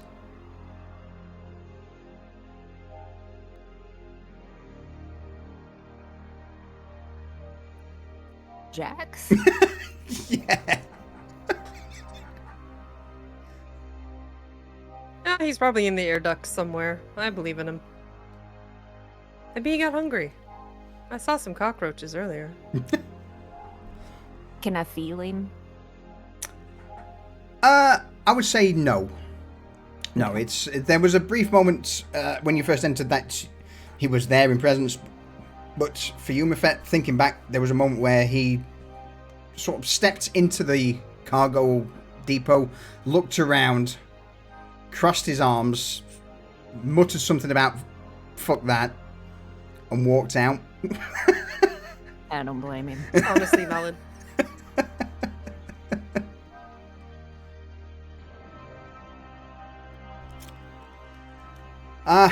Yeah.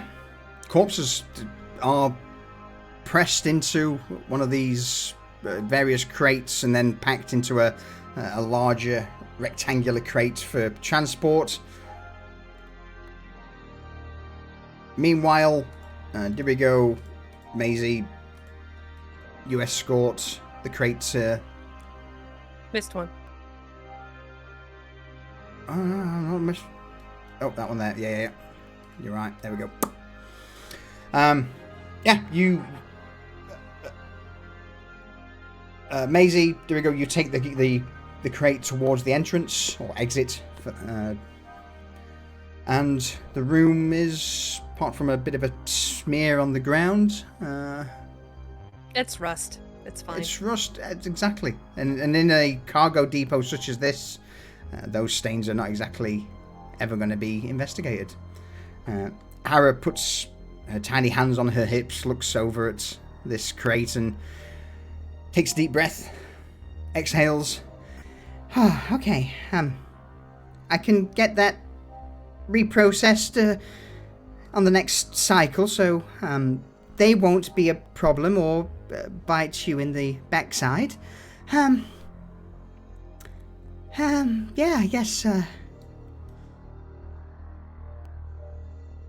I guess I don't need to show you anything else. I can stay here, right? You don't need me to go with you with the beeping box and the angry people chasing you? Oh, no. But you do have our contact information. You're going to find Yes. out about Jack for us and his bounty, right? Jack? Sure. Yeah, I can do that. I can ask around the dock. I know of a few other individuals. Sure, I can do that. Yes, yeah, I can do that. Good. In fact, you see her tap on her data brace. A few messages are sent out. I'll let you know as soon as I know something. Oh, I might know where to find. Okay, bye. And she scoots under the racking, mounts another shelf onto the top, and for the first time you see that she's pretty adept at moving through this place. Considering this is her home, makes sense. Anyway, that said, we will... where are we off to with the crate? Dirigo was thinking the ship via go down the corridor, through the depot, take it up to the hangar bay, and take it to the ship where it's at least secure in the meantime. Yeah, we could start it. Makes We sense. got secure holdings in on the ship that might shield it, but I mean, for a long distance transmission, to be fair, our bay is right next to this bay, so if it moved slightly, it's not gonna trigger anything because it's not a huge move. yeah, it's still in the would, station in the vicinity. Yep. Would Maisie Plus the know station if... moves slightly. Oh, sorry. No. Go ahead. Would Maisie know if that statement was accurate given the complexity of this tracking device? The shielded cargo in your ship would be enough to block it, but with this being corporate technology, depends. Yeah, if they're out of system, Absolutely. There is no way they'd be able to get here in time. Just traveling from the hypergate relay on the outskirts of the Vason system to get to where you are now is, a day or two travel. So, absolutely, it's if this is Hellion tech and it's Hellion that are the receivers, then yeah, they wouldn't be here in time. Yeah, so just in-system translation alone would be enough time for us to get it out of our fucking hands, yeah? Yeah. Okay. So, I will say, just they could start doing things more urgently if the signal disappears. Just putting it out there. I mean, where else on the ship are you going to put it? Somewhere Kitchen? where it can keep transmitting like nothing happened? We should put it in the shielded cargo. If they start moving faster, they're still going to take some time. And Yeah, that and people are still looking for it on this station, right? yeah, someone might know Okay. about the signal even. Okay. Are you so skittish, huh? What's the issue? You worried? Yes. This is way above our pay grade. That's what these corporate bastards do. This is above Slavin's pay grade. This. And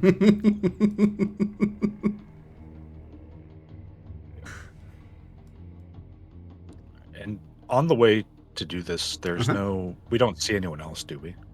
Well, it's funny you should mention. Let's find out, shall we? Wonderful.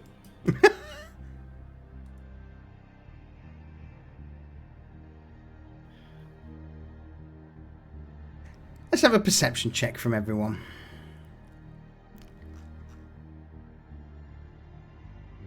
Oh my god, what the fuck? Maisie, stop! Paranoid! I mean, it makes sense because she's on high alert. And that's some solid roll. All right, Echo, there we go. No, you notice nothing. Yeah, we don't care. Helka, Mafet, Maisie. There would be a few things that you notice on the trip from Depot 46 to Dock 45. The main thing would be that you would occasionally see a couple of technicians, mule technicians. You see them dime a dozen across the entire station, but typically most technicians have a number plate on their breast pocket indicating their sigil, their designation, sorry. You would see the odd technician who are stood writing on their data pads.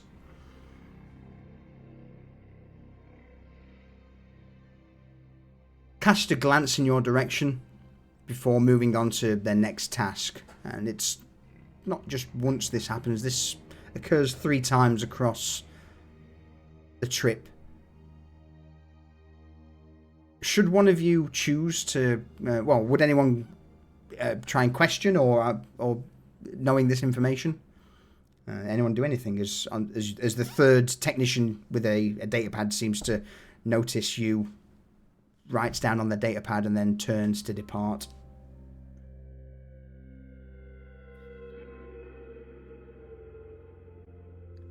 Would I get a like how are they feeling like looking at us? Emotion wise, calm. Just like any other day at work. Not skeptical, nothing. Nope. Just day at work. It's like being Business as usual. business as usual. No crazy fluctuations of emotions. It's, if anything, no stress, none of that inbuilt tension that seems to be in most people of this station. There's just a calm, collected, it's just another day feeling to these individuals. Do we see anything on their body, or just because that seems kind of odd to me? So Mafet will basically okay. unmarked jumpsuits. Some of them, the more humanoid-looking ones, would have caps with the mule logo on, which again, most technicians wear the mule hats. Just stood, data plate, scribe in hand. They would no doubt write a couple of. One or two would write things. Another one would use the display to tap something out on their pad, but nothing overly. Nothing obvious, but still, yes, unusual, different. So Mafet will kind of look at the group, and this seems kind of odd. They're very kind of all have the same type of emotions. Is there any way to maybe see if do they have something transmitting in them, like a chip or something, that's overcome? I don't know. Any thoughts? Maybe part of their job is just to note anybody who doesn't look like they're part of staff going through here. It seems very, very odd to me. Nice. Not worth the risk. Oh, no scanning of him. You don't want to bring any I get that, yeah. You're still scared, yeah. I could go ask one. Okay. I mean, sure. Okay. Echo wanders off to go talk to one. All right, Echo. As you begin to approach one of the individuals, bear in mind these corridors aren't small by any means. I'll probably imagine them to be at least 10, 15, maybe even 20 meters wide, and just impossibly long as it just spiders around the station. But there would be a moment where one of the individuals you're approaching looks up, sees you, puts his head down, goes back to just nonchalantly tapping away on his data pad. And just as you get within 30, 40 meters, he turns and casually strolls into one of the side corridors. You quickly pick up the pace, follow him, look round. Nowhere to be seen. Roll me an investigation check, Echo. Investigation.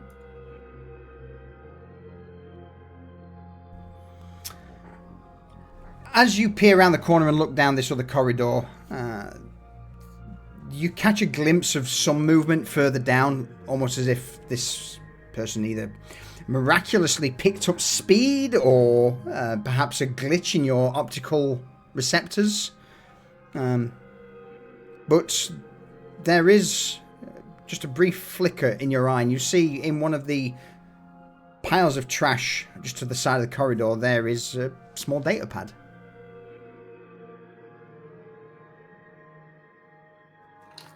I'll pick it up. You pick it up. It's unlocked. You glance over it, and it just seems to be completely empty.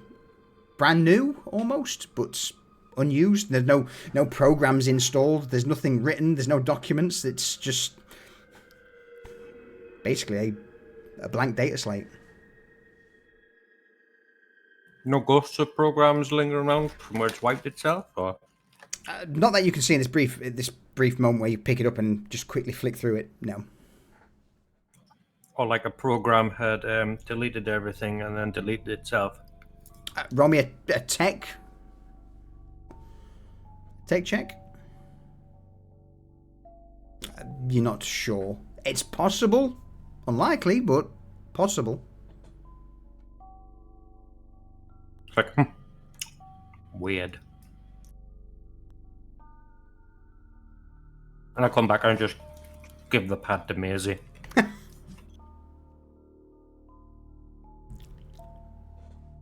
Maisie will just sigh and take the pad and poke around it and see what's up with it, see if she can figure anything out.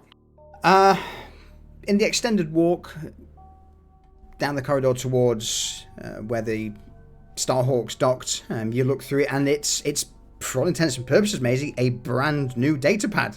Never been used. Never operated. No signs of tampering, no signs of any programs, nothing is, it's just clean. And new, for that matter. So if you want to keep it, you can have another data pad. Yeah, she doesn't like using physical data pads, but when she's disconnected from the hypernet, she kind of has to use a physical data pad. So she's like, She's also going to inspect it physically for anything that looks out of place for a data pad to make sure it doesn't have a physical tracker on it. Yeah. Again, as you're walking, no, you get the impression, and hands down, DM to player, above table, it is genuinely clean. There's nothing on there whatsoever that is either tracking or too clean. You've burned us before. I know, but just you get the impression that this thing is absolutely almost brand new, never used. It looks. Is it weird? Yes, absolutely, without a shadow of a doubt. A mule technician having a brand new unused data pad is definitely weird and unusual. But Maisie, with your skill and your ability, you deem it to be absolutely clean, unused. Looks clean, brand new. Where'd you find it? I think our friend dropped it, but I can't be sure because my optics glitched. What do you I know mean you your can't optics? tell, but if I had What? eyebrows, I'd be raising them. I'd be like, sus. You know what I'm saying? Sorry, facial expressions. Well, sounds like someone wanted to appear like a technician. It's just a prop. Yeah, my optics don't glitch. Yeah. Except they did, Maisie. Except they did. He's being honest right now. I know, and how he. You don't even know that. I don't. I just feel it. programmed him. He can't lie. That's a lie. I can absolutely lie. Oh, I love you. Try to tell me a lie right now. Let me see if I can feel it. You're really pretty. That's just hurtful.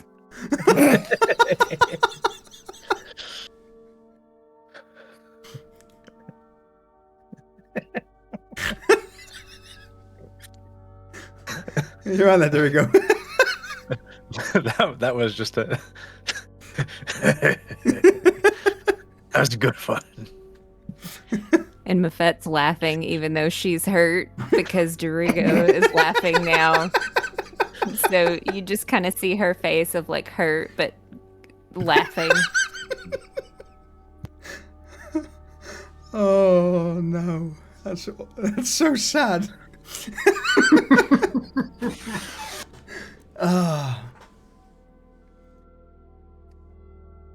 Anyway, let's cut through. You eventually reach. There's no other major issues that crop up. A few oddities.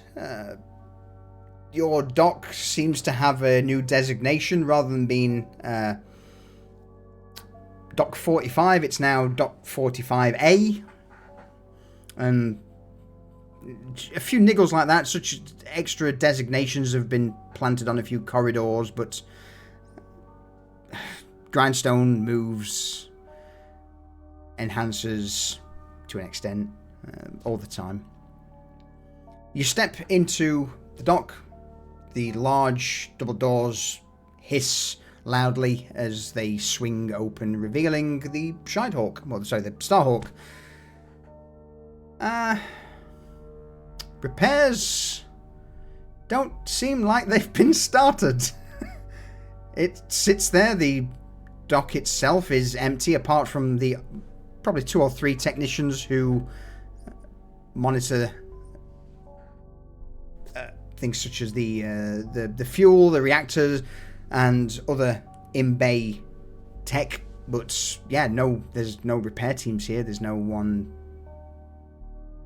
manning any of the machinery. It's basically been left. Is that abnormal? It's the signs that someone's not been paid to repair the ship.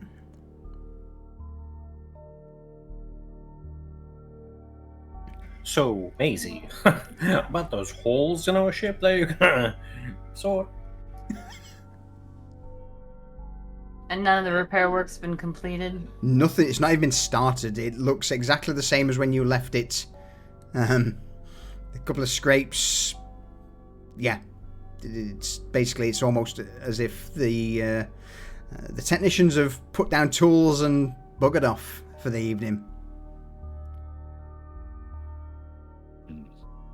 She just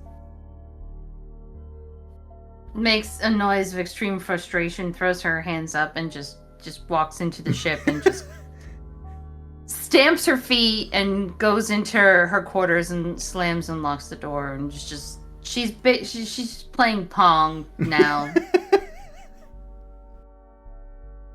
and listening to emo rock. Is that Solari music? You're a fucking nerd. You're not my dad!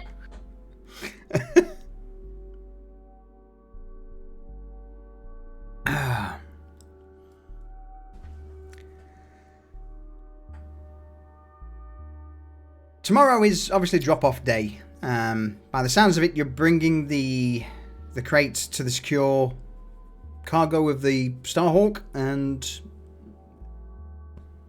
chilling. I mean, at this point, it's the only accessible place to put it, since the rest of the ship is still fucked. Yeah. Yeah. Once the box is in the secure area and with the door sealed, now we do have to think about this because this jet guy, when we deliver this, is not going to be paying up, which means we're probably not going to get paid for delivery at all. So what are we doing?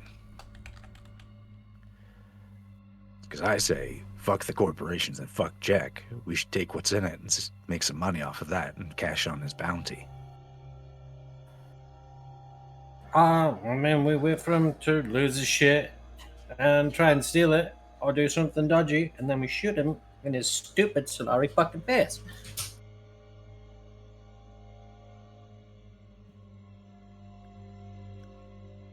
And he's going to look at Hyoka, because she's been pushing the trolley, I believe. Yeah. All right, well...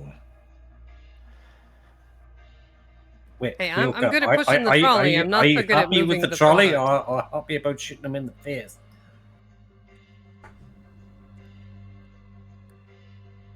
What? You just seem really pleased with yourself. Are you happy about having the yeah. grab trolley or shooting him in the face? The grab trolley. I like the trolley. Okay. I asked for it specifically. Because, you know, when you stand on it, it doesn't sink. It just kind of floats there. You want me to push you around the ship on the grab trolley? Yes! Alright, let's go. We're gonna need a mop. Well... Alright, well, you do that. I'm going to see if I can figure out how this thing's supposed to open. Okay! On my paper. Yay! Okay, climbs Alright. onto the trolley and is wagging. Warpetide anybody in the corridors, because we'll be jousting them with the grav lines. Phenomenal. Okay, so at this moment in time, we currently have Echo pushing Hyoka on the grav trolley around the ship, lancing people like some form of medieval knight. There we go. You're wanting to open the chest? I want to see if it's like locked, if there's anything like that. Oh, it's locked. If- Yeah, it's definitely locked. It's not an easy job to open it. It will require some finesse. Okay. Well, he's trying to get the lay of the land because he's not sure if it's going to be something that Maisie would have to do, like if it's like a electronic lock or if it's something like they need a specific key or whatever. But he's thinking it's not the key because then, like, Jack wouldn't have that shit. Yeah. Like nobody would have it. So It's definitely a digital lock. There is a where the blip comes from, the light on the front. There is a small keypad that could potentially, you get the impression it could be hacked open, or if you've got a plasma torch or something, you could cut into it. that would be very obvious, though, that it had happened. Yeah. Oh god, yeah.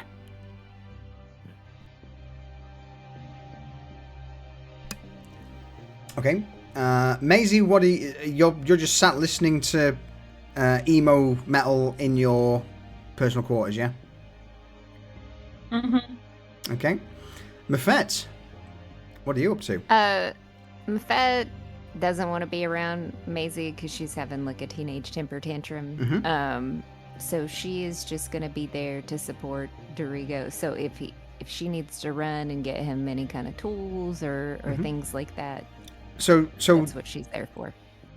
you went to your quarters to find, and obviously felt Maisie being a little, teenager, I guess, and then Howdy. moved towards Dorigo. Is that correct? Yes. Awesome.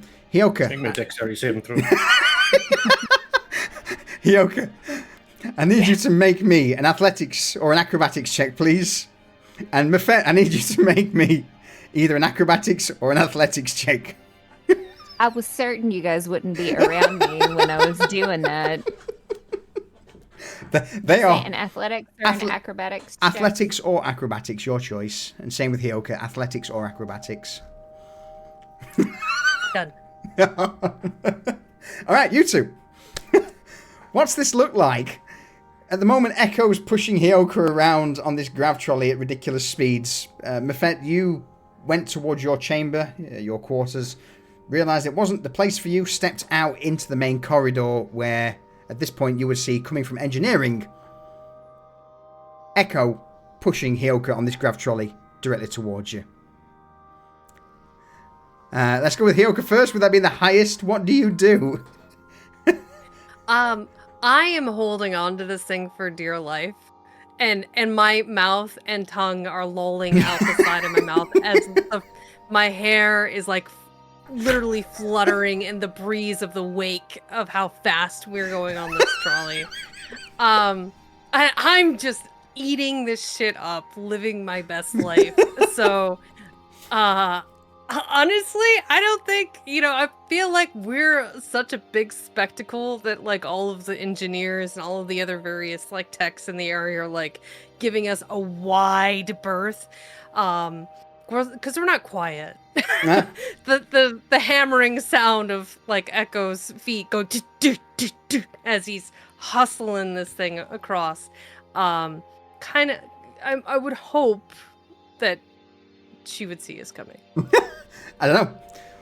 Do you, Mafet, what happens as you see this large form looming towards you, a hovering wolf-like alien and clanking robot behind? Well, I'm assuming because I didn't beat her. It's up to you. No, it's still high enough. It's your choice Oh. on what you do. It's entirely up to you. Well, I would assume just the feeling of like that she's getting from Hyoka is Excitement. just excitement, Elation. pure enjoy.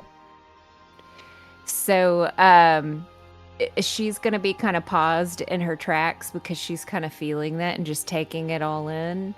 And she's going to I guess like as the trolley's coming, just kind of be scooped up onto the trolley with them.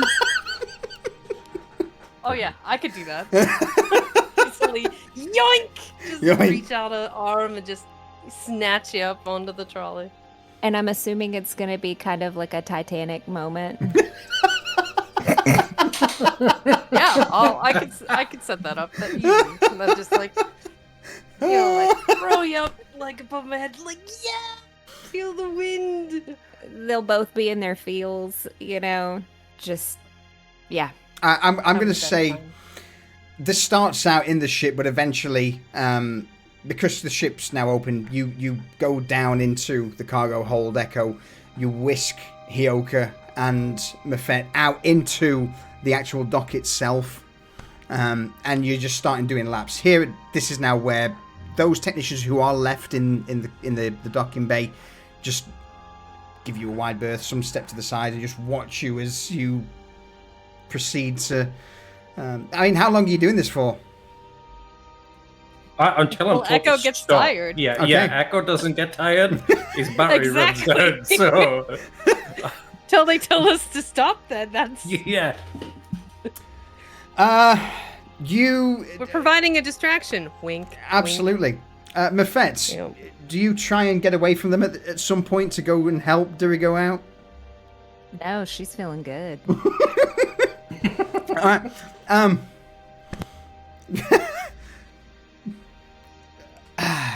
Are you Sorry, Dorigo. are you genuinely staying until Echo's battery depletes? If they want to make another circle around and drop me off, I will be okay with that. Basically, the reason I ask is, does anybody need a short rest? Because otherwise, if you're doing it, you're not getting one. Oh, I would like one. Echo will just go round and round and round. Yeah, he's with a person. He's doing something fun. He's terrorizing people. He's having a good time. Yeah, they can drop me off on the next round. Okay. Let's say an hour, well, probably half an hour passes before you're dropped off, Mafet. Meanwhile, let's go back towards Dirigo, since he's the one who's Working. yeah, we're working. having a play date. And he's Yeah. actually doing the work. In the secure cargo hold, the way the way the secure cargo hold works is the entire hold itself is not secure. You've got 6 cargo container sized containers basically that are shielded. So within this, Dirigo, no doubt, the way I see it is you brought the crate into one of these cargo containers that are stored in the secure hold, so nothing can go in or out. So you're sat in a space that's like a 20-foot container. Go on. He's just he's been left alone to his devices. He's thinking about it, and he's he is a little bit locked on corporations because of his history, and he doesn't trust them. So he's thinking about it. So he's just thinking about what this could be, everything, what they want to do. He's not going to try to get into himself because he's trying to consider all the different angles, but he's starting to wonder a little bit if maybe Slarbin's setting them up to be fall guys. Roll me an insight Just check. like, because we owe him so much money, like maybe this is his way to finally make Actually- something back on that. Yeah, roll me an insight. Slarbin is a corpo. And Absolutely. Yeah. I can't sort of sway any way with that. Yeah, he is indeed a part of the corporation. He has big dreams of being part of the board of Grindstone. He wants to be the lord of this station, which for you guys, yes, he is border, very grey in his dealings. Some would even say a wannabe pirate lord of this sector. Is he near that goal? Absolutely not. Right. So we yeah, but he's just rolling this around. I'm thinking about it because he's thinking he's gonna have to have Maisie get into the box, but she needs to wind down. So he's gonna go back to his quarters and so the box is in the secure storage, which is sealed. Absolutely. He's gonna go back to his quarters and he's going to go over his weapons and everything, just thinking about it, because that's the one thing he has for meditation is maintenance and going over everything and taking inventory.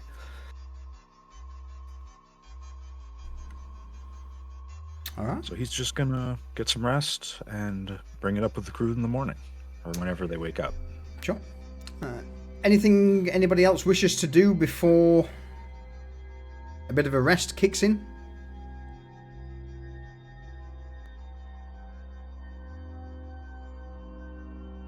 I'm going to say that's a no. So, for those of you who need a short rest, short rest being 8 hours,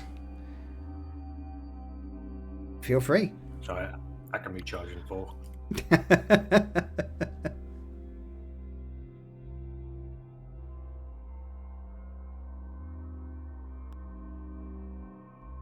Whilst, in fact, you know what? Go on, Callie, Maisie. Since we'll call our last break there. It's 2.5 hours in. Yeah, we'll call the last break for the evening there. We'll have a quick pee break, a refill.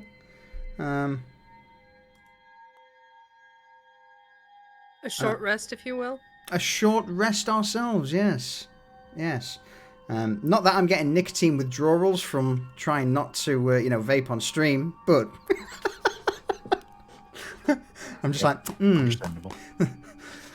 I can feel the twitch. I need my adult dummy in my mouth. I'm also going to take this brief moment to say, Vex, thank you for your 30 bits for the giant emote. I appreciate it, my darling. And Poppy Pancake, thank you for the follow. Welcome in. Welcome into our weird and wonderful corner of Twitch. So yeah, I'm going to quickly flick us over to the burb. And folks, we'll be right back. I really enjoy having the music ambiance while we're sitting here. It's nice.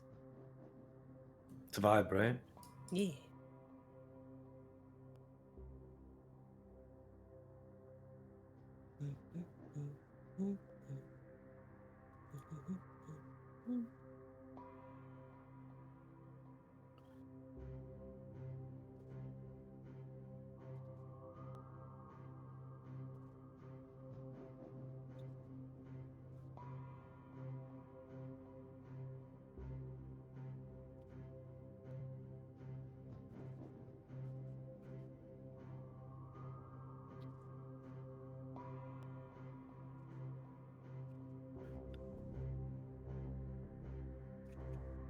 She's got flash.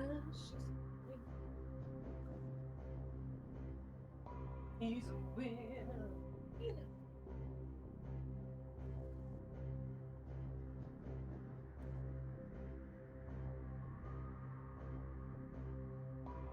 Back.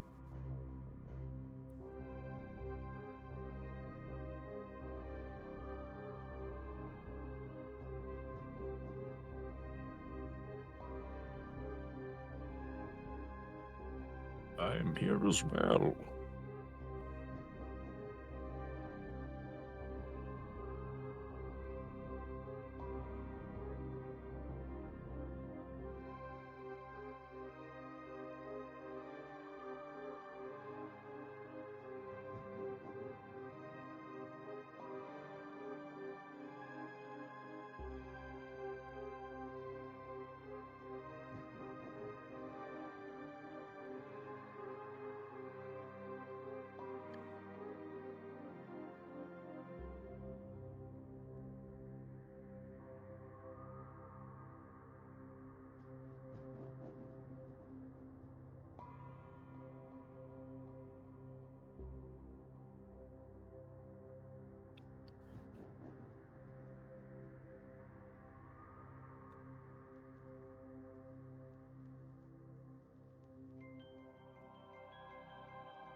Oh, all right.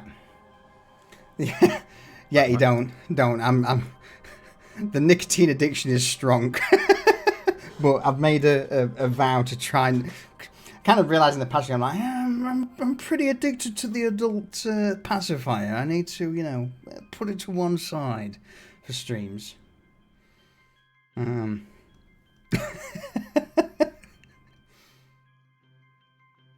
All right, Solution. I'm gonna need a Hyogo doggy on a grav sled, just spinning on the spot. Emo, please and thank you. So, funny story. It's a little bit late now, but I do have Awan, the individual who made the current PNG tubers for you guys, making some new emotes. 12 to be exact. I think, in fact, no, sorry, they're doing 13 for me. But 12 are going to be 2 each of your characters for the stream. Animated 2.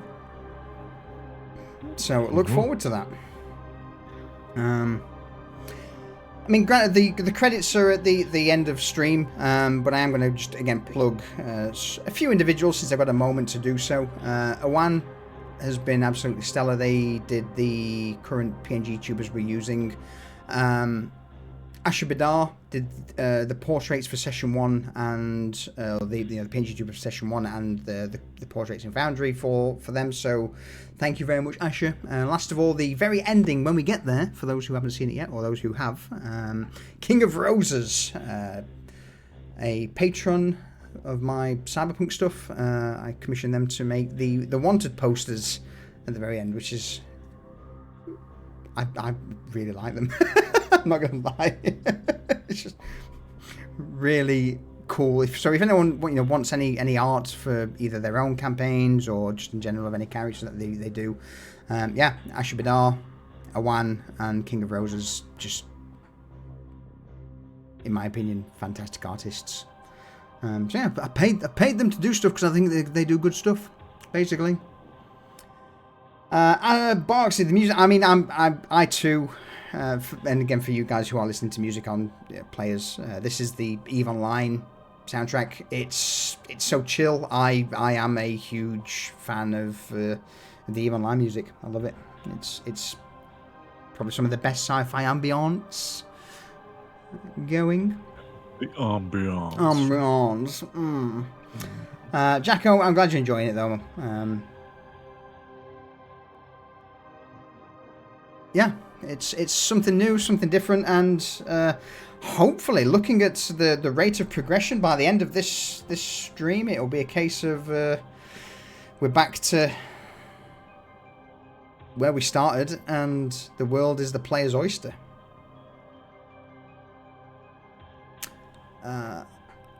Are we all good to continue? Indeed. Give me 2 seconds. I'm just going to toot away. Get them a nicotine fix. Okay.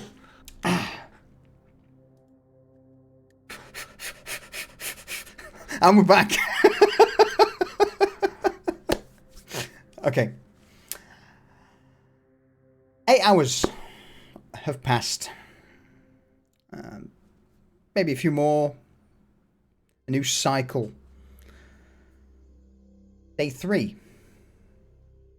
Day of the drop-off. The arms deal with Jack and the enigmatic silent ledger that was mentioned briefly by Slob and Quen.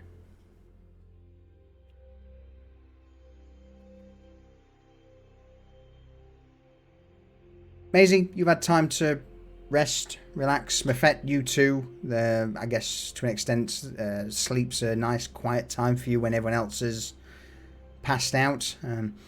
That's an idea. Do people feel emotions in dreams? And if so, do you pick up on that? I assume I do. And if I'm sleeping, if I feel it strongly, I may start having dreams. based on those emotions. Considering you're an empathic individual with the ability to twist and influence the minds of other sapient creatures, could we say perhaps you may be able to potentially infiltrate others' dreams? Oh, not again. Not again. But yes. I'm just putting it out there. I'm just, it's just something that immediately came to mind at that. It's just food for thought for you in future. Maybe, I don't know if I could infiltrate it, but maybe sway it. Mm-hmm. Like how they're feeling with, I don't know. Yeah. We'll think through that. Yeah. But It's just, I again. like to dabble in people's dreams. Yeah. I'm just gonna say right now, the goggles on Maisie's head are goggles of mind shielding. It's canon now. Fuck off. I'm just a bit of a hag. You can't escape it, can you? Before you know it, you'll have a cult that follows you around. Space cult. Space cult. Echo, you've had your 4 hours of recharge. There's been a few signs of Jax. A few vents left open. The odd banging, but he's not made himself apparent. Seems that he's got a bit of a job that he's on. And the only thing that would immediately come to mind would be that since no one else is repairing the ship, it's probably been left to him for the moment. It's fair. Okay. Anything in particular you wish to add on for your rest or your morning routine? Doesn't have to be. No, I feel like some sort of protein paste breakfast bar. Maybe a bit of chicken on the side. Nah. Save that for actual proper meals. Breakfast Cool. is just grab and go. Alright. Dirigo, anything from you as you pondered the contents of the case before retiring for a bit of a rest? Well, until morning, he's just, relaxing, winding down. In the morning, he'll get his protein paste out of the way, and just try to spot the others as they're getting up and getting ready to go. Because they've got some time because it's 1,400 hours for the drop off. So he's thinking he wants to address the issue because in his mind, it's possible that Slarban just wants this box delivered and doesn't really care about what happens. Then he's thinking, maybe we're being sold out because Jack's not going to pay. Who was he supposed to pay? He's not. How are we getting paid in this, or do we just get paid from delivering the crate? Let's bring us all in then too. Because I've made it, I'm damn well gonna fucking use it. The communal area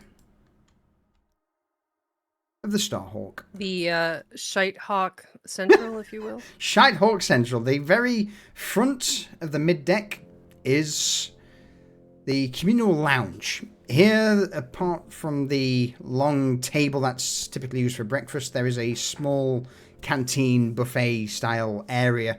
In the past, when the Starhawk had crew and had a chef, this was always stocked. There's a sofa at the very front of the vessel that looks out across, at the moment, the view being that of the docking bay of Grindstone Station, but when in space, in flight, the front sofa is a great place just to relax and see the stars as you travel through the Imperium. Additionally, here there's a few other notes of interest: a punching bag, a somewhat retro games console in the top corner, a bench for weights, treadmill, And of course, the main area being a holographic display table and a large sofa. This is usually where, at least in the past, people will gather to watch the various intergalactic shows, news, briefings for raids and other missions you're all going on. And last but not least, there is a Hypernet connected console and a couple of desks for general work.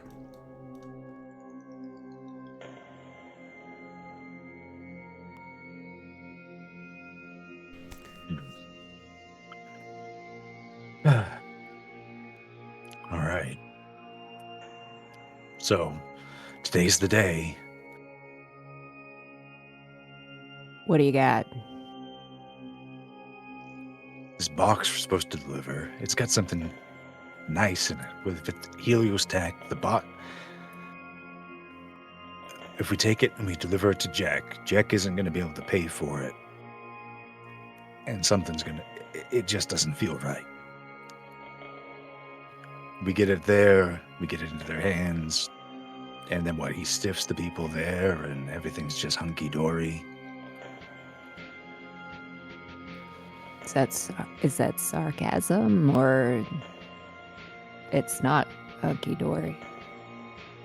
It's sarcasm. We're bringing this thing to people who already tried to take the thing because they didn't want to have to pay for it. Probably because they couldn't in the first place.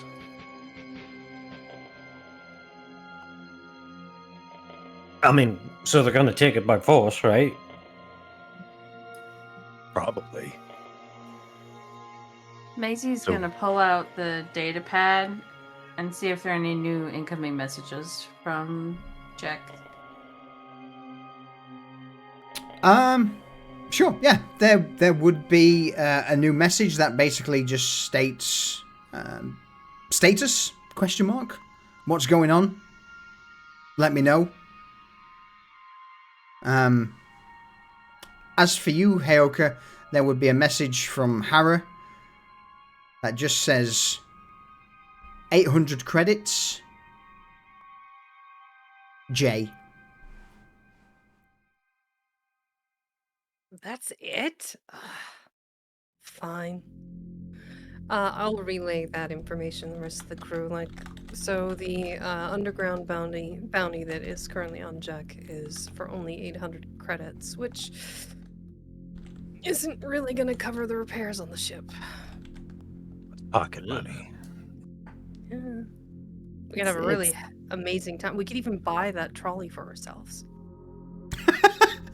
I mean, you've kind I mean, of... it's It's our better than problem nothing. now. Ears perked up, eyes wide.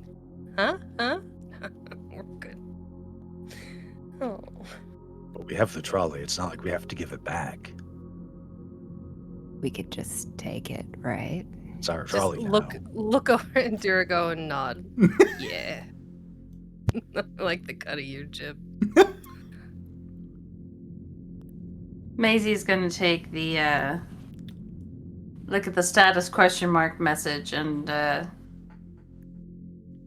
scrolling through the other sent messages. She's gonna mimic the Uh-huh.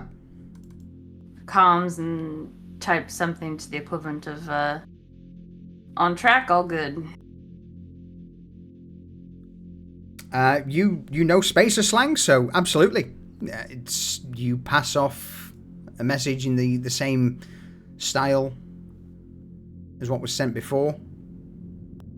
So what exactly is the content of the message? Because bear in mind, they were expecting to have the shipment and then not turn up for the meeting.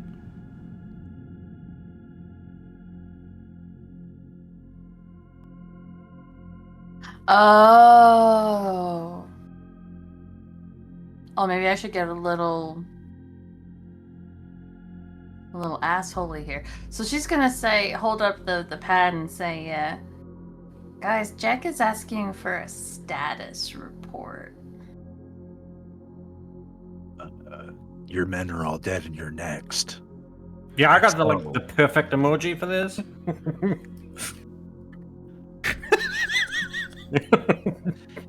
What about this one? The Hangman? We got the Cross-Eyed Fox. What, are we dead skunk? not responding as though we're them, or?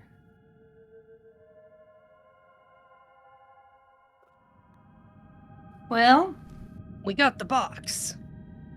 we do. And there's also, we could somehow imply this NO person they were worried about is gonna double cross us, or Tell them the box is empty.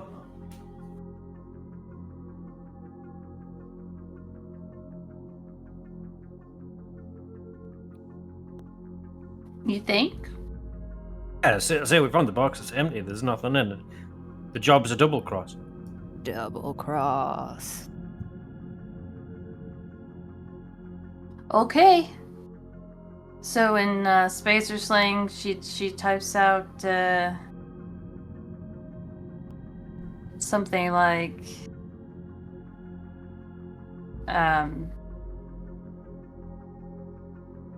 crate's empty, we've been duped.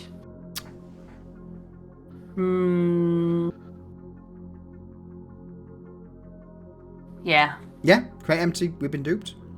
Mm-hmm. Okay. Message is sent.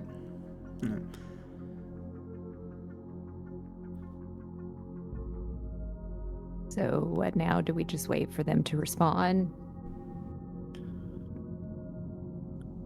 No, we're going to deliver the package at the time that we said, because that's what we're getting paid for. But do we want to actually deliver it without opening and see what's inside? Okay, so guys, there is an incredibly sophisticated corpo tracking signal on that crate. It is incredibly valuable to have that kind of tracking signal. Do you have any idea the power of the people who could be tracking it? And like, what does that tell you about what's probably inside of it? This is shit. I know, right? He's But it's not a scared. good thing to read. It's probably so cool. And then we can ditch the box. I'm feeling conflicting feelings right now. Like someone is batshit scared and somebody else is excited. Like, what are we doing? We're talking about corpos that can destroy solar systems. I We'll don't just want suck it. to fuck with that. I just want money. No, I think you're guys. overlooking the part that whatever's in the box is probably worth a lot of money if we don't want it.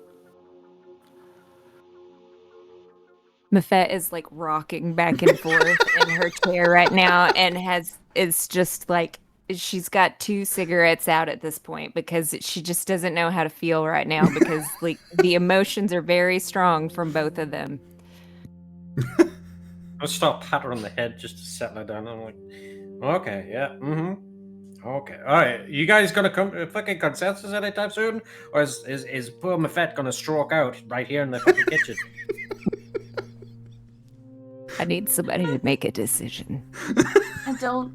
I don't think we should open it for all of the reasons I just stated. Plus, Slobin said unopened. What Slobber doesn't know isn't going to hurt him. And Yeah, but it could hurt us. Oh my god, we gotta fucking just make a choice. Let's fucking open it.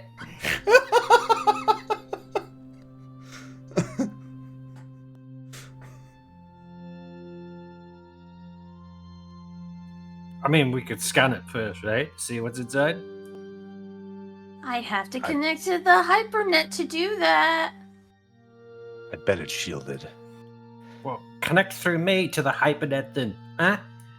Ooh, a proxy, yes. Oh, Oh. yeah, that might work. All right, and Echo's gonna take his head off and plonk it on the desk. All right, let's go.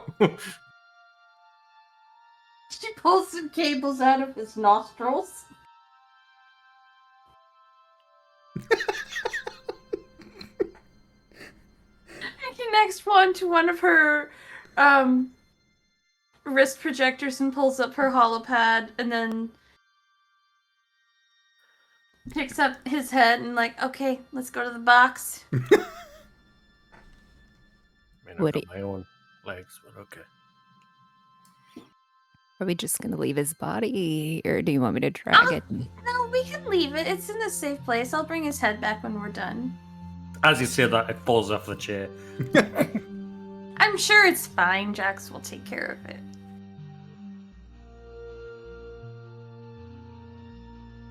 Go on then, make your way to the secure cargo hold if you can remember where it is on this ship. I know where it is. We're going upstairs.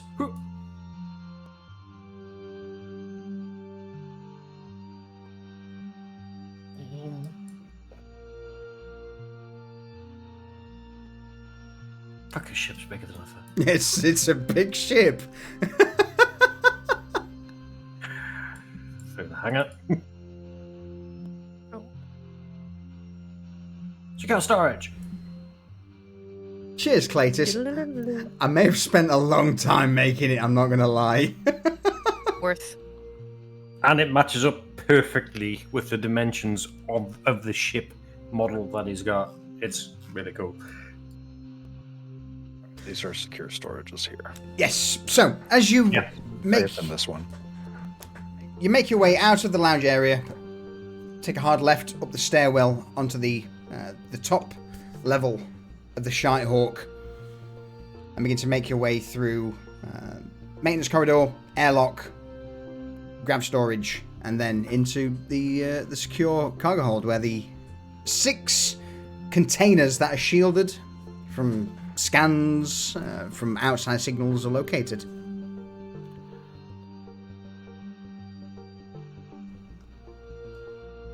So, Maisie will open the secure storage and kind of like kneel down in front of the container. Plug me in. Yeah, I'm getting there. She pulls her goggles down, and what these goggles will do is let her identify the port to connect the other wire coming out of Echo's other nostril to Yeah, roll me a tech check.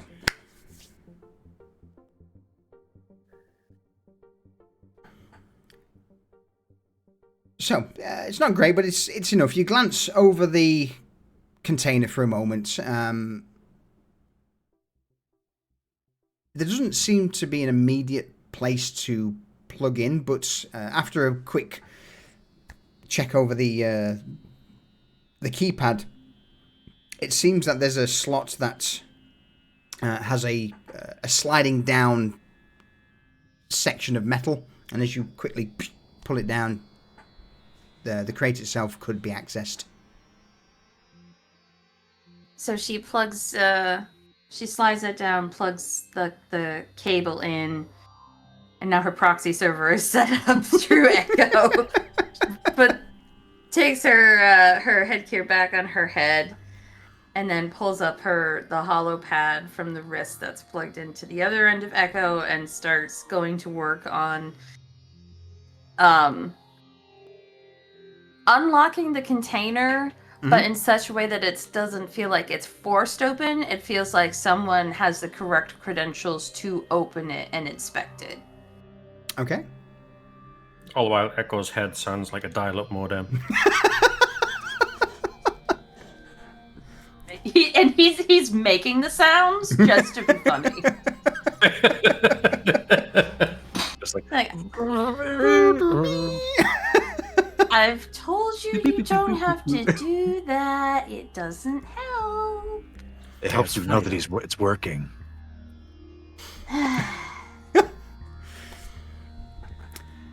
You all gather. But- So go on. No, go on. I was just gonna say, she goes back to focusing on the task at hand. You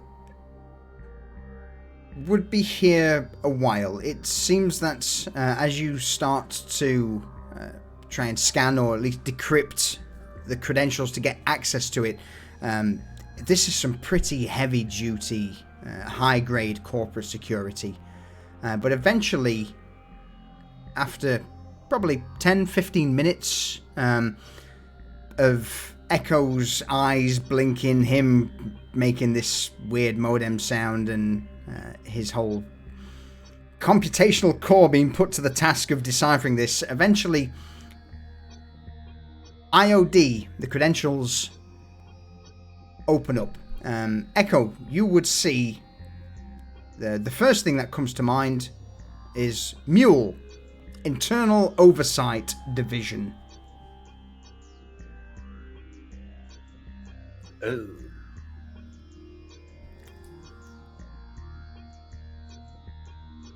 Maisie! I'm feeling panic.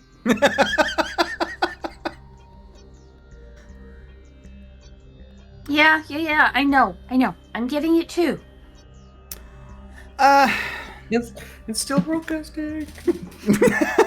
IOD, let's have a lore check from everyone. In fact, you know what? I will make it easier for you all. Let's see who knows of IOD, shall we? And is this different from OID? Initials earlier? Same sort of thing. Oversight, Internal Division, Internal Oversight Division.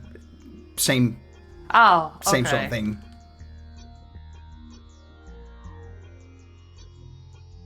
Alright, I'm going to say you've all, apart from Echo, who's currently plugged in, and Dorigo, who probably doesn't care, Mafet, Heoka, Maisie, you have heard of IOD or OID, the Internal Oversight or Oversight Internal Division. They are to an extent, I guess, secret police of Mule. They maintain operational integrity across all of Mule's assets. So they're basically, it's corporate jargon for rooting out either too much corruption or anything that stops productivity within Mule assets. So the Oversight Division is, for all intents and purposes, not people you really want on a station, because it typically means that the station's underperforming and they are going to come in heavy-handed. And so yeah, they root out corruption, corrupt executives. I think with the 15, I think that's kind of in as much as I can give you. Not good news for anyone who works for Mule.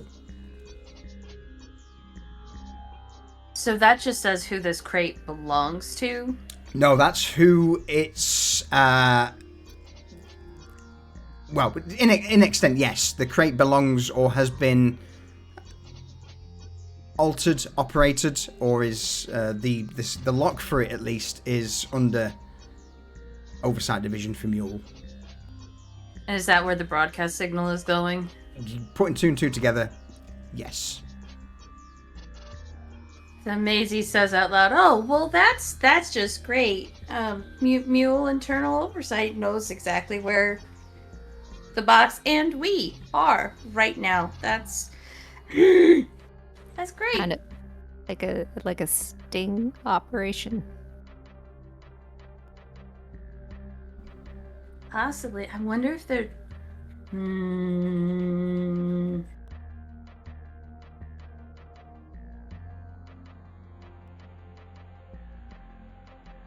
Is there any way?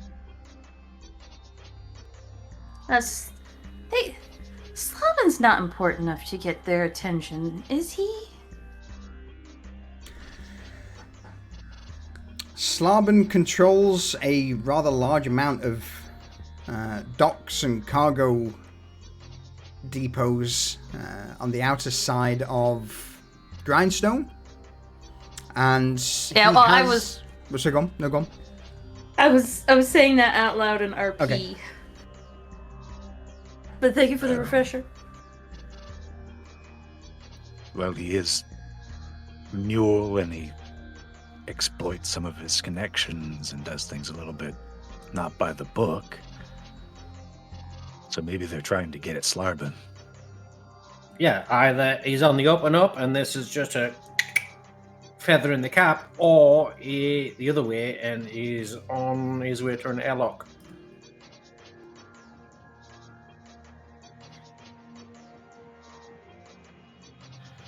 Alright, well, let's see about opening it.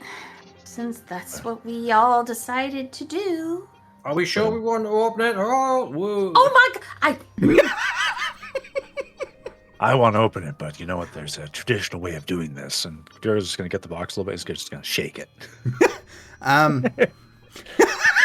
As I just start shaking this crate.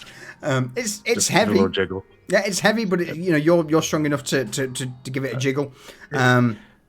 What he's trying to determine is is the box heavy? But he's trying to determine if it's a heavy box that's empty, or if it's heavy because it has something inside it that's heavy. Roll me a perception check, please, Dirigo. Keep in mind, Maisie and Echo are attached to it, so they're gonna move with it. It doesn't sound like your boxes of guns. Let me put it that way.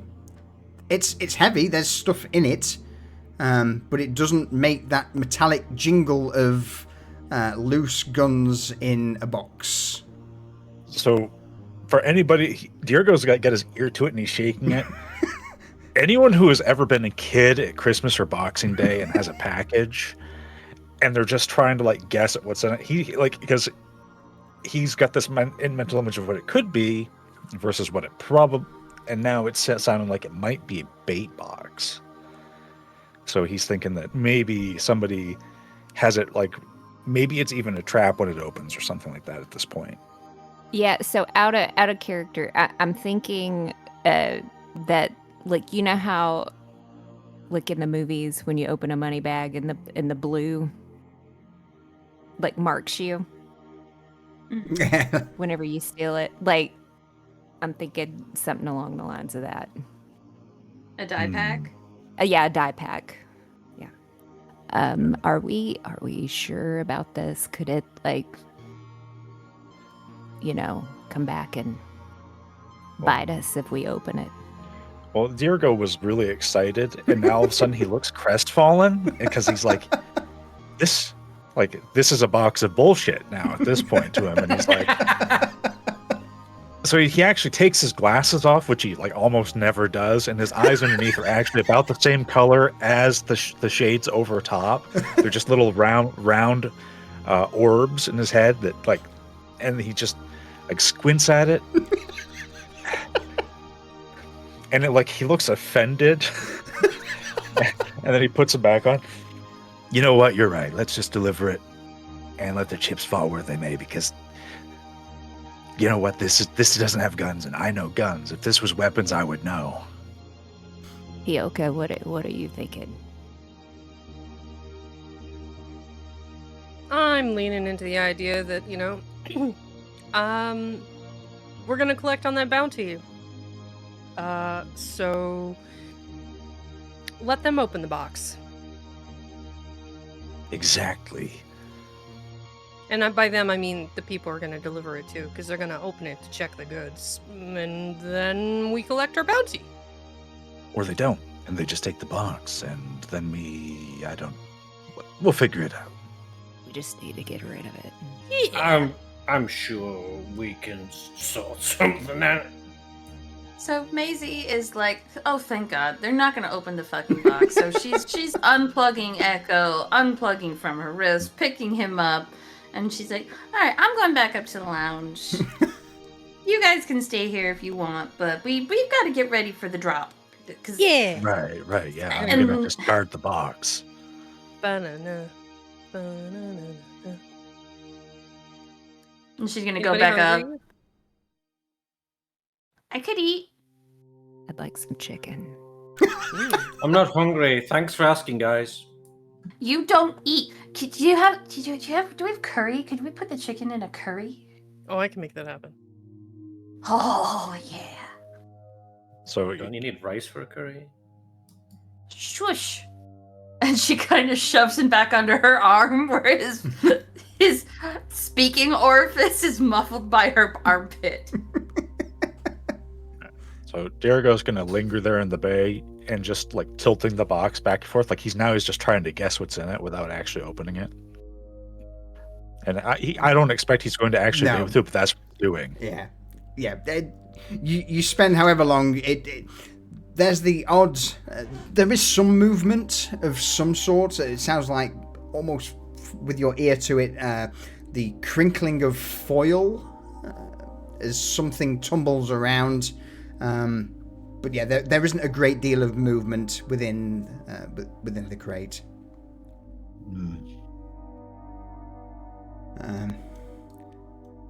The rest, where have they gone? They've gone downstairs. Mafette's gonna, since Dorigo hasn't like immediately followed us and it's been a little bit, she's gonna, should we have stayed and made sure that he didn't open the box? No. I'm sure we're fine. I trust him.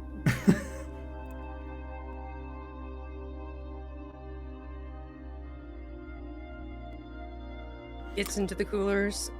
All right, yeah. Starts whipping up some chicken curry. We've got some seasoning blocks, pre-made. Pressure cooker. Do a little bit of rice situation. I'm thinking like a chicken katsu, where it's like breaded and then sliced into like bits. Curry medley. So just as a very quick reminder for those who are new here, the kitchen on the Shite Hawk also basically shares a room with the port side turret. Because why not? I make do.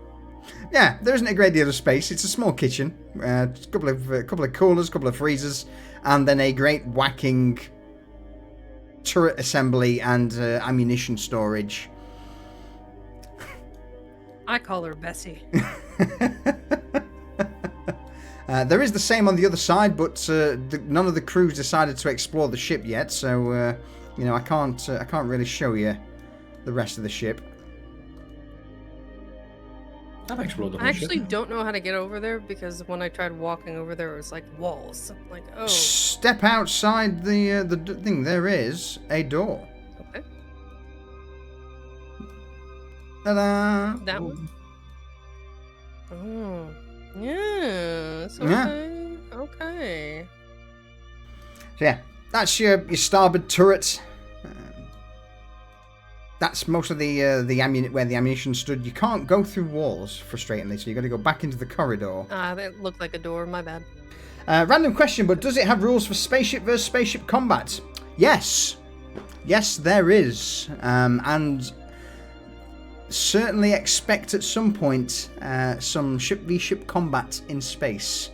There is a reason I have modelled the entire interior of the Shite Hawk. We can't access the cargo hold at the minute due to the fact that it's wrecked and ruined. This you've just stepped into is the captain's quarters. Next to that, we've got the tech room. This is a place for any random technological bullshit you wish to perform. Nope. Medbay. Medbay, yes. Aika's slightly unnerved by sawbones regularly. Obviously, engineering, followed by the drive core, which we've seen, and the main engine at the very rear. But let's if we zoom out, I'm not sure if we can see everything, but those are the 2 levels so far, with the 3rd currently sealed off due to a mining incident. Well, miners. An incident with miners. An incident with miners, yeah. And that's miners with lasers, not sort of prepubescents. Yeah, All right. not children. No, children with lasers would be pretty terrifying to me. children miners. Children miners with miners. lasers. Yeah. Minor Minor They crave the miners. mine. Base child soldiers. They yearn for the mines, the children do. Anyway, long story. Let's cut back. What's the plan? Gonna have to drop this box off. Yeah. Oh yeah, yeah. We gotta go a ways to get there as well. Mhm. We gotta eat and scoot, guys. Mhm.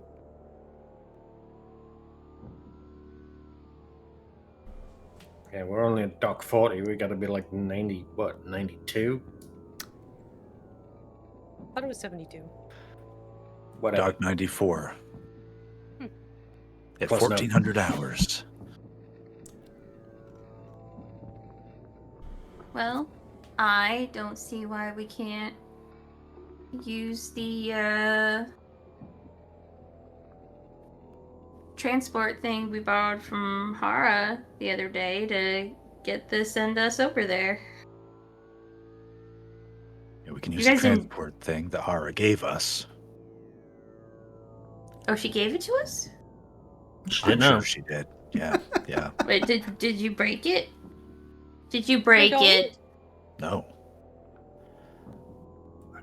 Why would It's you a insinuate bonus. that? She just looks at Echo. Like the break you buy. It's at that moment there will be a static crackle across the various speakers that run through the Starhawk. Good day, everybody. Anyone able to transfer me 100 or so credits? Who is that the captain? 100% that's Captain. Was it gambling or bail this time? Don't answer. Don't worry. I've got a thing that I'm currently working on, but I'm a little short of funds. So, I mean, if there's more than 100, I'll take 2. Never gonna see that money back.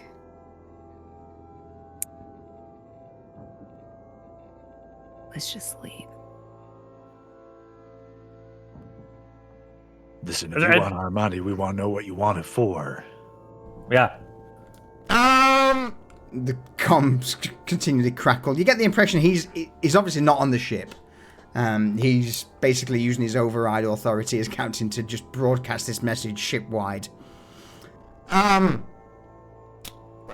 Business venture. I've got a grand scheme that requires 200 credits that will multiply potentially tenfold if it all goes well. Yes. So you're gambling again. It's not the maths check out. You're literally saying it might pay out tenfold. You're gambling. Captain, we have a job to do here. And odds are we're gonna have to check out pretty fast after we finish it, so just Yeah, you need cash to- out and get back to the ship. You need to come back. You suck at gambling. Just stop. This Echo is an Pit. intervention. Echo pings up over a private message, wiring 100 credits. I don't get my money back. I'm going to own your legs.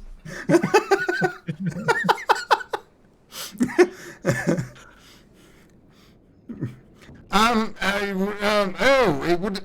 Do you know what? Everyone, don't worry about it. It's all fine. It's all fine. Yes, it's not a gamble. Don't worry. Trust in me. I've got this. And at that, the static ends. All right, where was he broadcasting from? On it. It doesn't tell Where was he you. broadcasting from? Basically, Market Concourse, which is the central hub of grindstone. And yes, there are no doubt a couple of establishments that deal in gambling.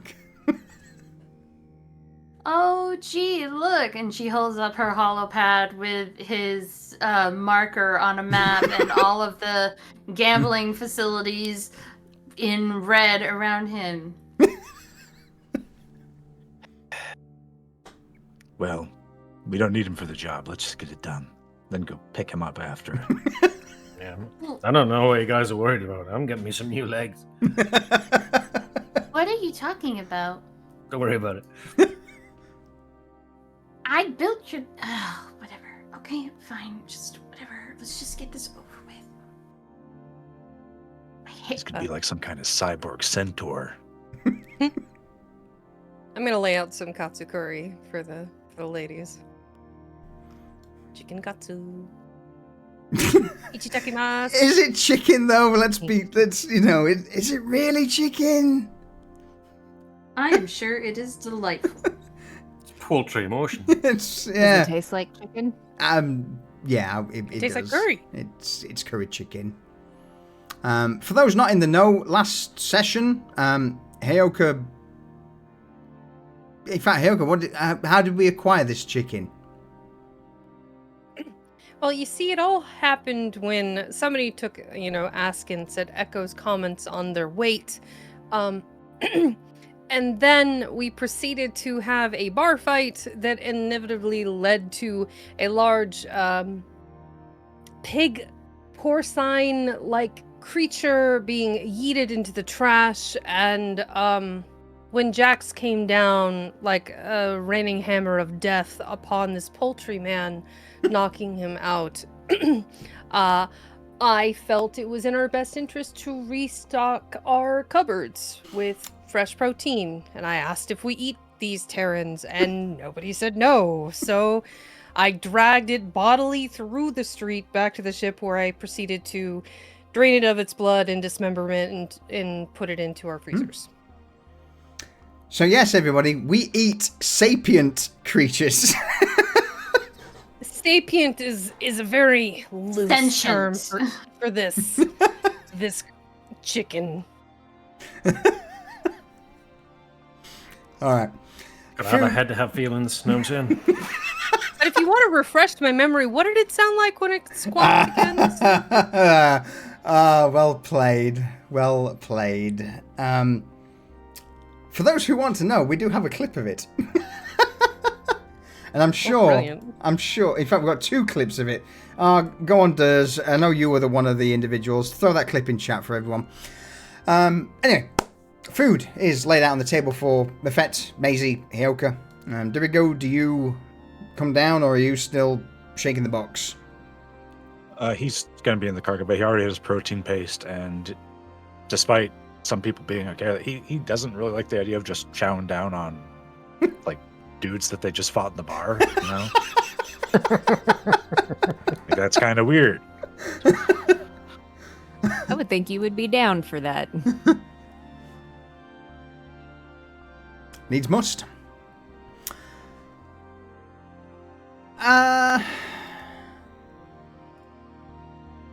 Don't need that. Let's go back to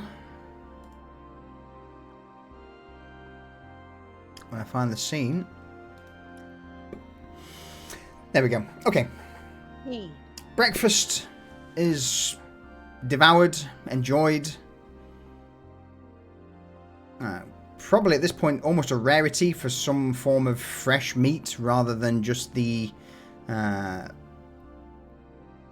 goose or the nutri paste and various other crop tech inventions. Basically crop tech being a giant food galactic corporation that sell shit. Yeah.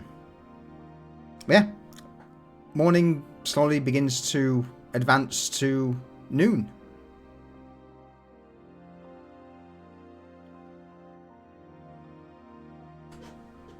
Well, we've eaten, clear the plates, put it away, tidy up.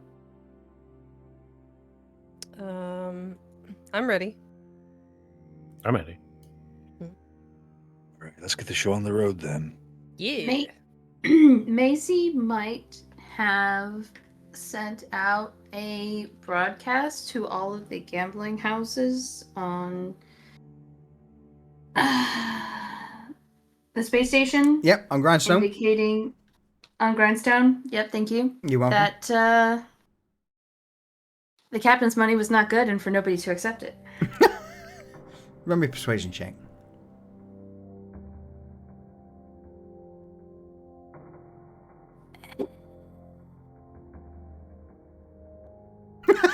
Oh no. Wait, I have inspiration, don't I? You do.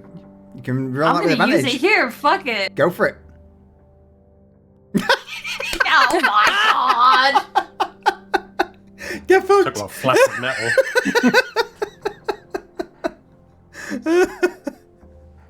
So you just basically chum the waters, letting the gamblers know that he's terrible and has a gambling addiction. Yes.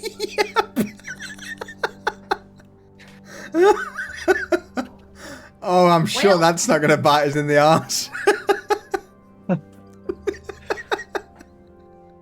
You live, you learn. You run, you learn. You learn. Oh no. Where do I get rid of my inspiration now? Character sheet. If I remember rightly, there should be. There is a button somewhere, but I can't remember exactly where it is. I'll keep looking for it. Oh, next to your level. If you have a look at where your level is, there's a little thing to the left of it on your Got it. character sheet. I know Echo's currently got a point of inspiration for his role. So I do. Dorigo also has a point of inspiration for a role last session, as does Mafet. So it's on you guys to remember if you got inspiration, use it whenever you want. Random question: who owns the deed to the ship? That would be Captain Vaskier. Well, I'm beginning to think that the reason why we're in so much debt is because he lost the ship and had to buy it back, and like that he Larben beat him in a game of chance, and yeah, we'll have to wait and see. We shall have to wait and see. Okay, with everything prepped, this message Maisie's sent out. Anything else anyone wishes to do before you begin to make your way towards Dock 94 to deliver the crate?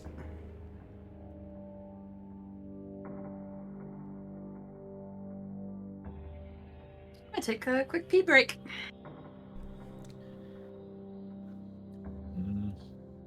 Dirigo's just ready to go and Yeah. take it over there.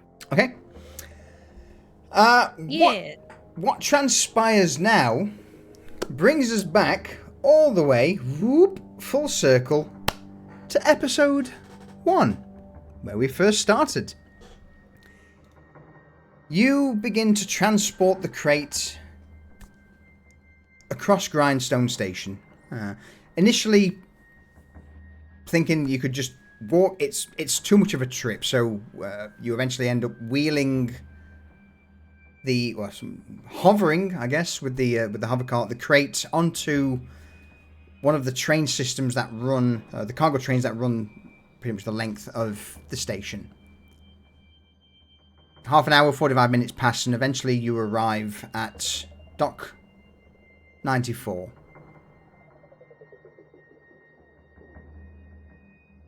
As you're making your way off of the cargo dispatch area, the station, you've got a short 10-15 minute walk towards Dock 94. Is there anything anyone wishes to do, look at, inquire about, or otherwise?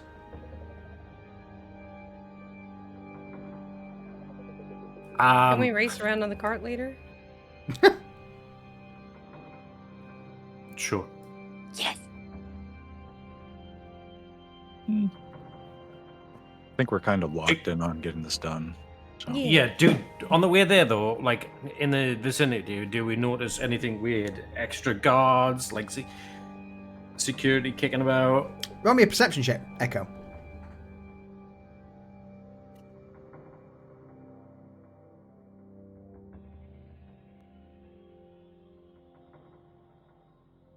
Would you like to use that inspiration?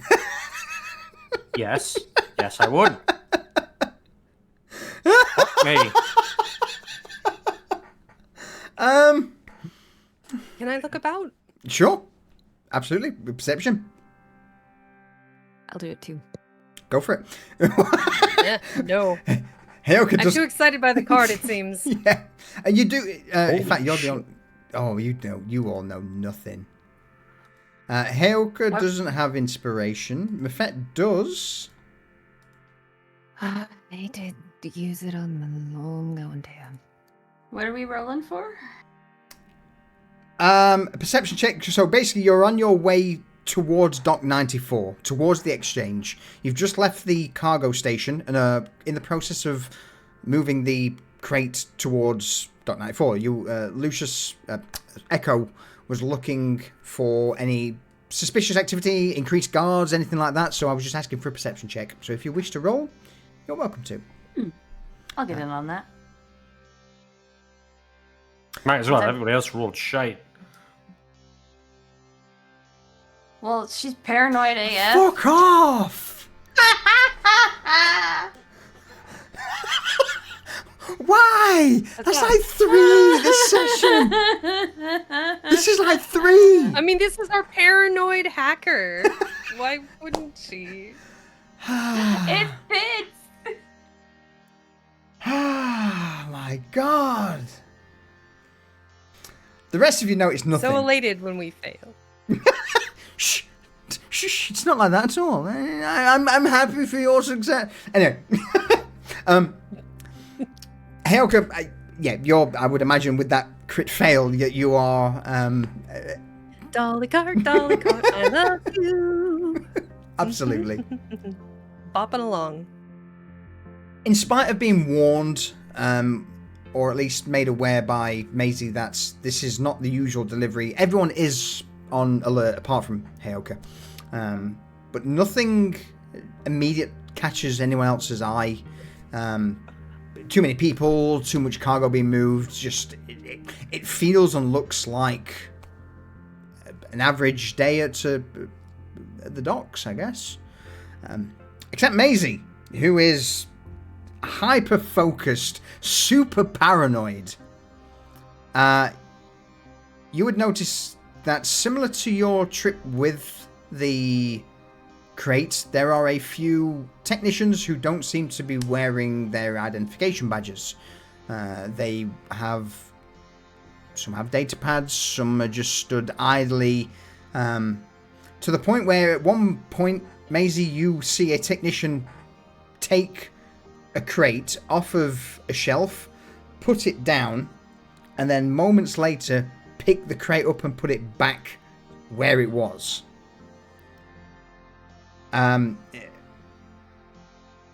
Giving off major NPC vibes for someone of your disposition and enjoyments.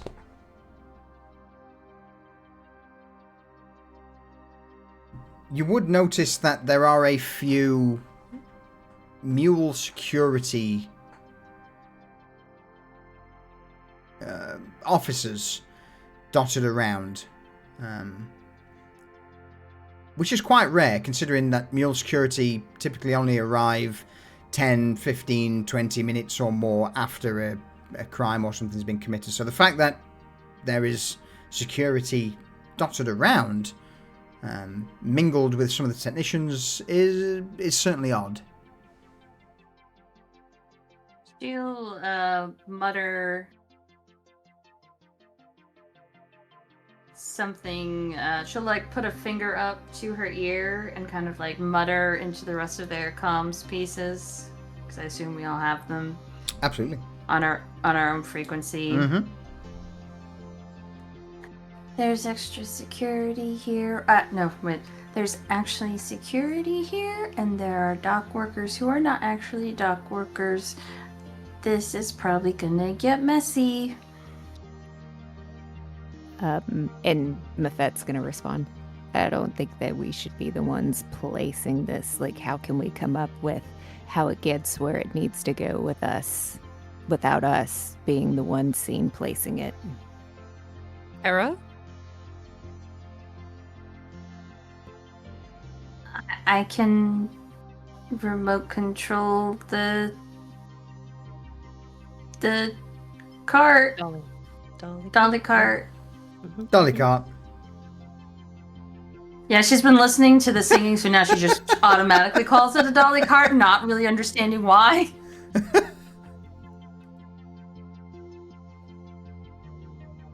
I can- think that's probably best. Okay. Or can that be traced back? How do we? Oh, you're being It doesn't traced. have Well, the crate's being traced. Yeah, absolutely. The crate is being traced. Yes. At all times. I just think Okay. we don't want to be caught. with I it. agree. I agree. Okay, so let's kind of just like post up behind some of these crates over here, and then I'll remote control the thing to put the crate over here. And like she's like subtly pointing, and no one can probably follow the directions she's saying because she's saying them in their earpiece. But she's gone into super spy mode.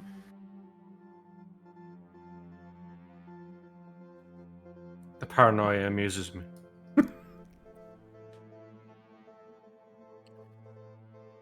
Yeah. At this point, you're in Dock 94, or I would say, are you trying to move the crate into Dock 94 into its location without physically being there yourself to push it in? Is that the vibe I'm getting?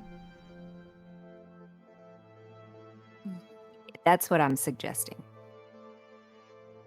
Okay, I mean- thought it was just like, oh, go ahead, Lucius.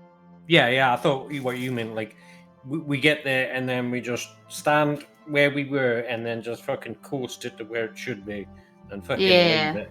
Yeah. Well, I mean, that'll work too. I just think, like, we don't need to be seen with it. Like, if there are, like, the guards and stuff So, around. just to quickly clarify something, the guards aren't in Dock 94 itself. This is in the corridors and the causeway outside of Dock 94, where all of these guards and these things, the technicians that you see. So, as you pass through this, as you get to Dock 94 itself would be like your own dock, smaller, because this is only for small shuttles rather than larger frigates like what you have. But yeah, so Dock 94 itself would be empty and clear. It's just these people that you see would be outside in the concourse and the corridors that link up towards Grindstone.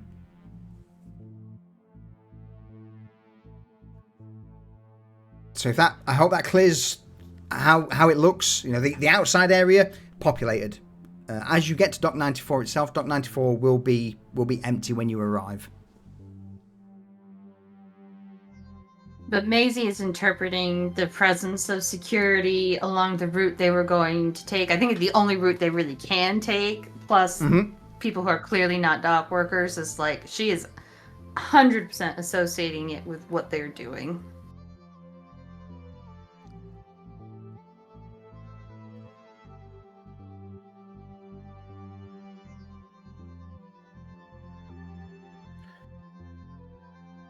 Well, I Amazing. think it's a bit late to be too sneaky about this. Bird being seen with a cart, the cart's getting tracked. It's just, if anybody says anything, we have deniability, we're just doing the job that we were told to do. Yeah.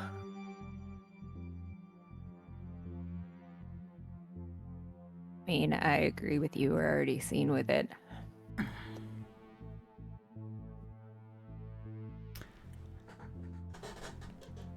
Let's move it on in. I I don't. It's a little late for us to be stealthy now. Middle of the day. It's Yeah. We just passed by, what, 50 bays? Where Yeah. people know where we are, what we're doing. Like, oh, suspicious box on a dolly. Actually, Being how long pushed. would that take us if it was 30 minutes to get from From the station. 47 to... Well, yeah. So so what? As I say, what happened was you took one of the cargo trains from 47 around outside to the station closest to 94, and that took about half an hour, 45 minutes via train. And so once you stepped off the train, you were greeted with a large platform that leads to a corridor, concourse that's cargo's moving through, which then leads to 94. Okay. Sorry, as I say, if I don't explain anything clearly enough, let me know. I am mostly a fantasy DM. I'm trying with the sci-fi. I think you're doing great. Ta.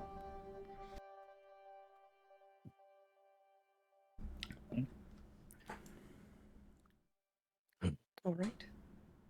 You guys ready to remote this in from the doorway, or are we walking it in? Fuck it, let's walk it in. Swagger. Swagger. You get to the Pushing the cart. absolutely. You get to the door of 94, and almost automatically, as you approach, it seems to hiss loudly. Open, slides to the side, and reveals empty hangar bay. One of these smaller cargo trains sits idly off to one side. Various cranes and other cargo spread across the bay, but at the moment, nothing, no ship, no shuttle, nothing waiting. Empty. Completely bad. void of all life.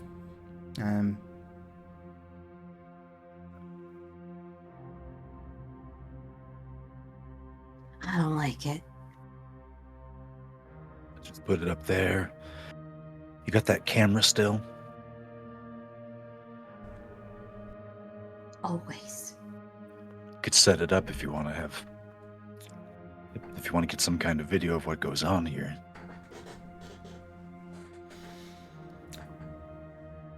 Are there any security cameras visible? Nope, nothing immediate. It's just an empty, well, not so much empty, but a pretty out of the way cargo bay. So no security.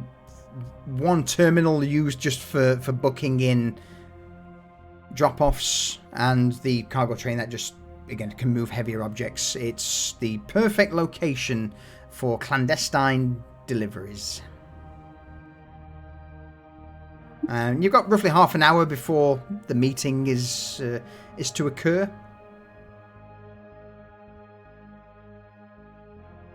All right, so I'll move the box into place, but then I will take off one of my. Oh no! I'll take that brand new. Datapad? Yeah, the brand new data pad Yep. that Echo found, and like go over somewhere here near the door and just kind of like prop it up against it and like open, like get a video app going to start recording and just prop it up there. Cool.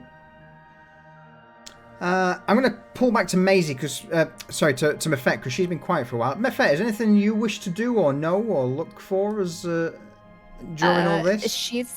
So since it seems kind of empty, what she's gonna do is she's gonna feel, like if she can feel anybody, like any emotions, like anyone hiding or things like that.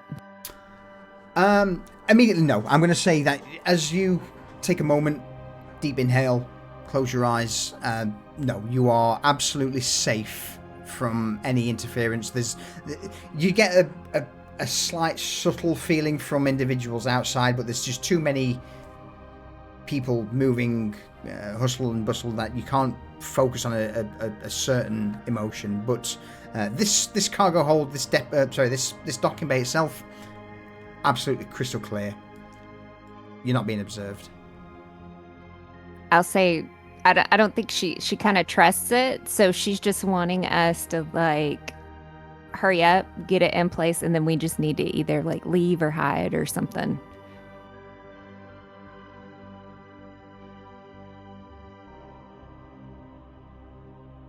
Fair enough then. Okay, so it's already set up. Yep.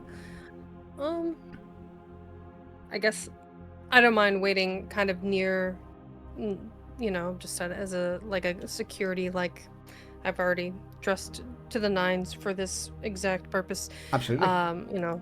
Just kind of be standing there, guard, in sort of a maybe even a parade rest sort of position. Excellent. Waiting.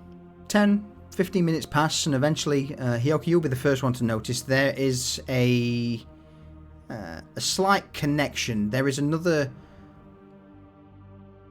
psychically gifted individual making its way towards you. Not to the extent that you are, not your empathic ability. You have been Velari are the prime users of empathic and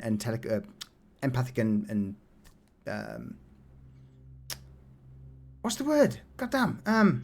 Telepathic? Telepathic, that's the one. God, it slipped thing. Abilities. But you would get another almost resonant response as the door opens and this small cloaked figure steps in. That is an Elenix. Elenix, for those who aren't familiar, are basically the grey, your typical grey-looking aliens. Big black eyes, roughly 3-4 feet tall, wiry, skinny, smooth features. The first one who steps in, cloaked. Behind him, another Elenix with a more of a bodyguard-looking attire, a combat vest, pistol in his waist, and then a few other mercenaries seem to step in behind him.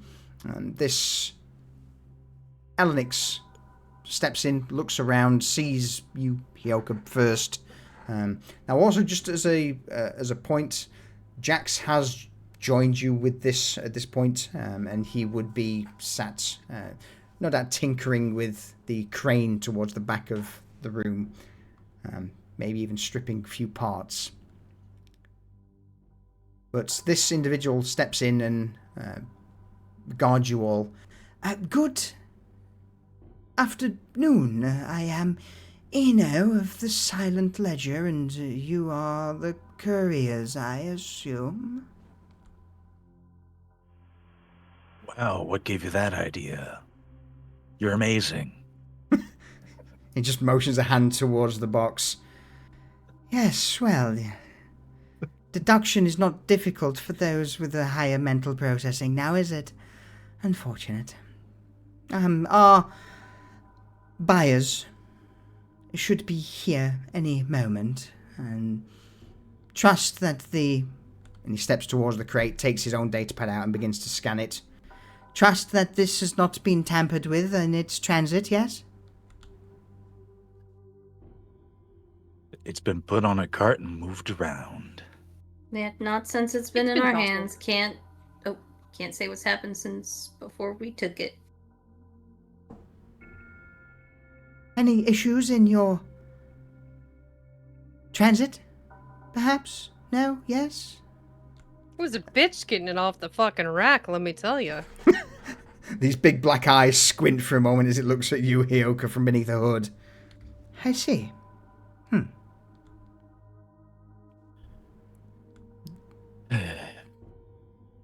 Awkward silence. The mercenaries behind Eno just glance around.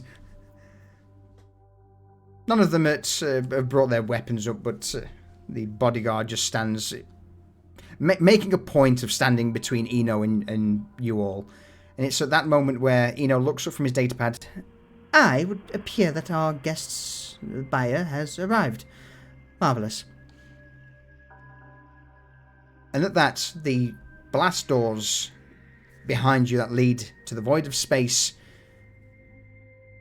begin to hiss, creak as they start opening. You would see a blue shimmer as a shield just quickly flicker up in front of the doors. There's a brief moment, that of almost a second of just this feeling that of the atmosphere being sucked out before this shield kicks in and stops it. And you would see a smallish, roughly 20 meter by 30 meter shuttle start to make its way and land.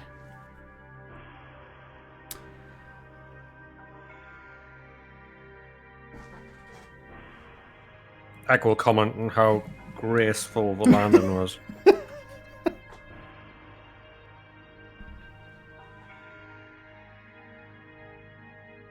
5-10 minutes pass as the shuttle lands, the door unseals, and stepping out is a relatively ragtag bunch of scavengers. The first individual who steps out, quite a tall Solari, dreadlocked hair and a bowler hat on his head, suspenders and one large revolver and a ballistic pistol in the other holster at his waists. A snake-like alien slithers out of the hold along with a couple of others, and they take position around the exchange bay, or around the docking bay. Eno and his mercs also step up, and with that, the six of you take a step back as negotiations begin. And I think at this point I can pretty much say we know what happens from here. It all goes Pete Tong. It all indeed does go Pete Tong. Does anyone want to describe, reflecting back on session 1, what happened? Can anyone remember what happens now? It definitely wasn't Echo's fault. Well, the deal commences. Jack and open the crate. There is a hologram projector and balloons that are vaguely shaped like guns, and I believe some might be like phallus shaped, like from a party store. I'm not sure. That might just be superimposing that. And Jack started firing his guns in frustration, or potentially at something, and just very poor aim. And then there was a firefight. Absolutely, there was indeed a firefight.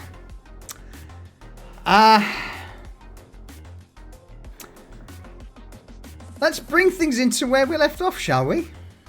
I think it's only fair.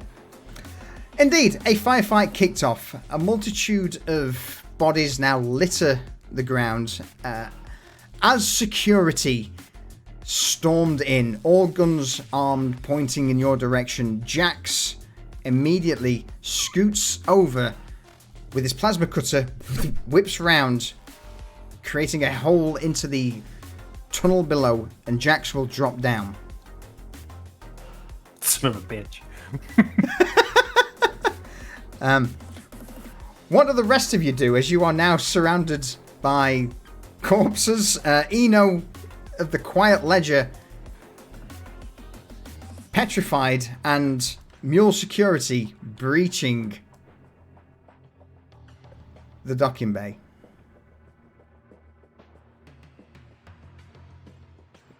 I recall the last thing I was going to do, because this is all kicking off.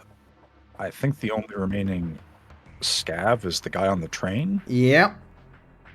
So Dirgo's going to and he's going to he was going to attack him. Yeah, you just hit as the door opens. Get on the ground! All of you now! Get on the ground! Security! And as this scream comes out, Dirgo, what do you do to this guy? You don't even need to roll. Just what do you do? Well, he was actually going to use kinetic push. So he was going to because they're on top of the train. Roll and damage he's just for the gonna- just roll damage. So 24 certainly hits. That's enough. What? Yeah, you can do what you need to do. So, Grant Dirigo isn't a big dude, so he comes up and he just shunts this guy, similar to how he did the crate earlier. There's like the little distortion, and then he just shunted forward away from Dirigo, and he's 10 feet up, so he gets blasted off, and then he falls and just crumples up on the ground. And Dirigo's just kind of scooching down on the train there, but that was the last thing that was in his mind when we left the scene. Absolutely. So there's this security storms in. Get on the ground now! And you just hear a. You all turn, watch this guy fly off the top of the cargo train, hits the deck, splatters. What's the plan? What do you do?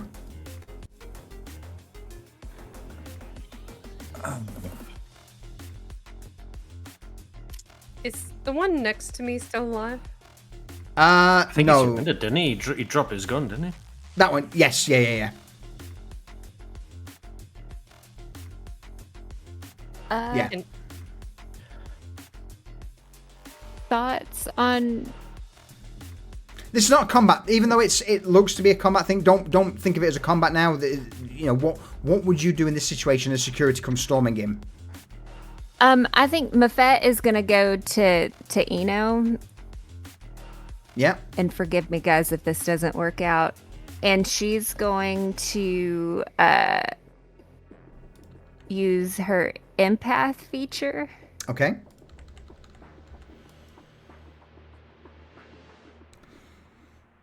For what? What are you doing? What are you wanting to achieve? She wants to try to influence him to just say, "I'm the one." Turn themselves in. All right. What do you whisper to? What sort of feelings or what? Yeah. What's it look like as you inject this? So this she's thought gonna or feeling into him. She's gonna create the feeling of, if I don't act, they're gonna immediately kill me. So I need to turn myself in. So just kind of the panic of Guilt, regret. guilt, regret. Yeah. Okay. Such as self-preservation. Yeah. Okay. So that's what you're up to, Mafet. Brilliant. We'll go for Hyoka next. so the guy that's next to me is the one being willed. Eno, this little guy here. Eno, the Quiet Ledger. So we don't need this one. No, that one you don't need. No. What do you do with him? Can I? Yes. We'll see. Yes. The answer is at this moment in time, yes. Okay. This is the point where All right. security have stormed in. They're bringing their guns to bear. They're shouting, everyone get on the ground. You can do whatever you want at this moment in time. So rolls aren't necessary. Just tell me what you want to do. Well, I wanted to shove my blade in the back of this guy's skull. Do it. Because if we don't need him, we don't need him. Do it. What happens? Okay. Yeah, I just really swiftly just shove my combat knife in the back of his head. Kind of like below his helmet, just below in the spine, just severing. Yeah. Yeah. Quickly, just stab, body drops. At this point, security are now starting to well and truly fan out. Guns drawn. Echo, what are you up to? Well, everybody's dead, so apart from They are now. yeah, they are now. Like, I was gonna shoot the armored guy, but fucking Hyoka beat me to it, so I'm like, oh. So I just finger and thumb just hold my pistols and slowly slide them back into my holsters. I just sheepishly raise my hands and be like, oh no, I've been caught. Maisie, you over there. What are you up to? Well, I was gonna say one of these fuckers is right next to me, so she's just gonna raise her hands like I'm just trying to stay alive, Ossifer. I don't know what's going on.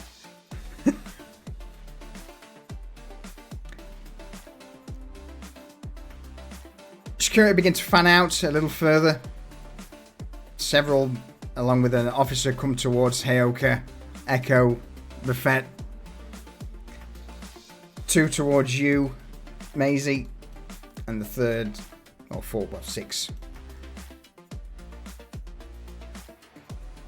Takes a quick scope of the room, seeing this absolute bloodbath. This crate in the middle spewing sparks, balloons floating around, and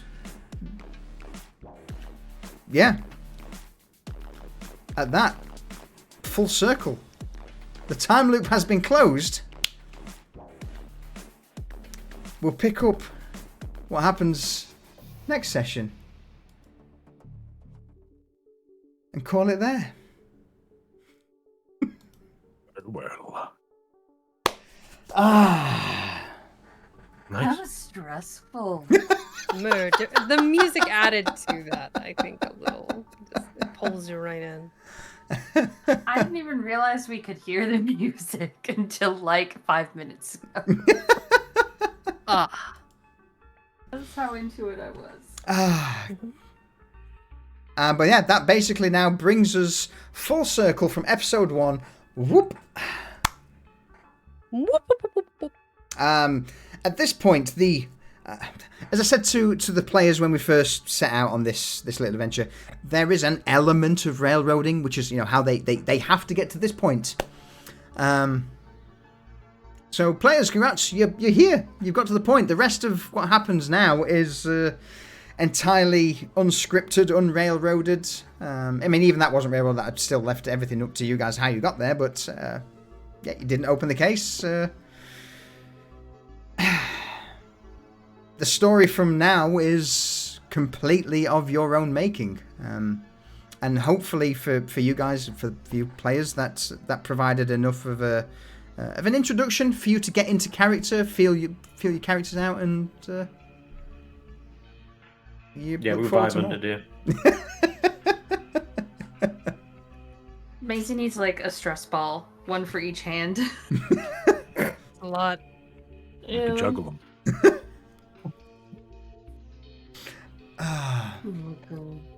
All right, I'm going to flick us to the end screen. Ba, ba, ba, ba, ba, ba, ba.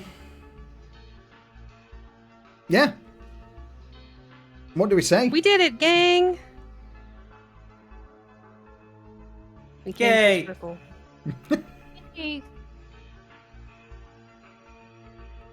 Bye, chat. Goodbye, chat. Goodbye, chat. Goodbye, chat. And see you next time for Corsairs of the Rift. Thank you. Never failed to disappoint. All right.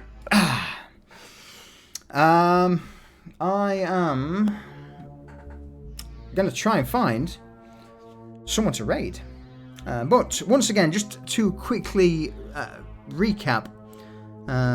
Server Show 7, thank you for the follow. Sneezer, thank you for the giant pickle emoji. I appreciate it from D's. Jump, thank you for the 61-month tier 2 resub. Durs, thank you for the 57-month resub. Barksy, thank you for the 8-month resub. Honor 67, you're here. Good to see you. Good to see you. We got Durs with a 3-stream streak. Excellent, thank you kindly.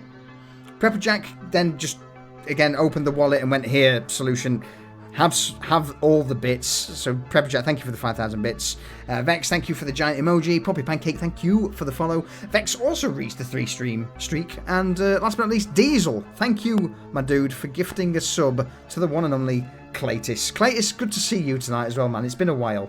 We need to have a catch up at some point. But yeah, apart from that, Ravon, Just Smith, Durs, Jacko, thank you very much everyone for tuning in. Hope you had a little bit of a For fuck's sake, Boxy, thank you. Thank you very much for the 5 gifted. And in what space? Thank you for the follow. I appreciate it. Yeah, that was episode 3. Originally, this episode was called Flaccid Metal, but we thought against it and called it Fowl Play due to Heyoka gutting chicken aliens. Yeah, misclicked. Dude, did you egg? Did you misclick my backside? Thank you. Thank you for the support. All right. Rather than waffle on, let's see who is currently streaming. Who's streaming TTRPG stuff first?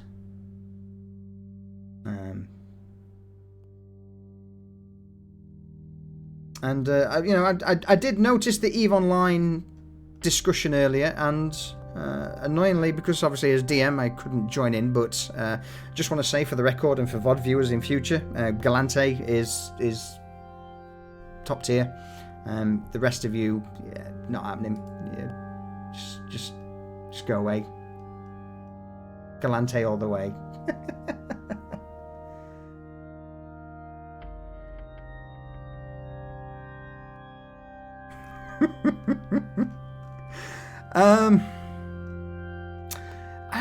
Who's streaming things?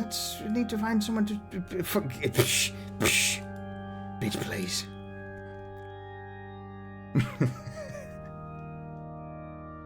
Well, this is the other thing. Redeems are in. Yeti, I noticed last, I think, like first session, I may have missed your thing, but I did refund you. We've got a couple of new interesting redeems. You guys can roll the dice for NPCs. If you ever have any ideas or things you wish to add to the lore or the world, feel free. A galley is the Galante from a game called EVE Online. It's the individuals that I have pledged allegiance to for as long as I've played EVE, since way back when. All right.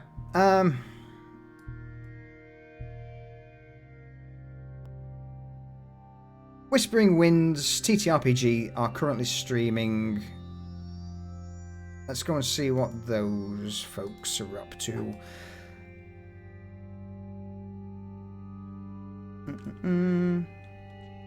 Oh, actually, no, even better. I've seen Enders. Enders, you're streaming. Oh, there is no escape, good sir. Let's go and give Enders Gaming some grief, because he's playing StarCraft 2. Give him all the shit in the world. Everyone, once again, thank you very much for joining. I hope you enjoyed Session 3 of Corsairs of the Rift, and we will see you next Sunday for Episode 4. I need to think of a witty name. But yeah, at, again, 8 PM GMT starting.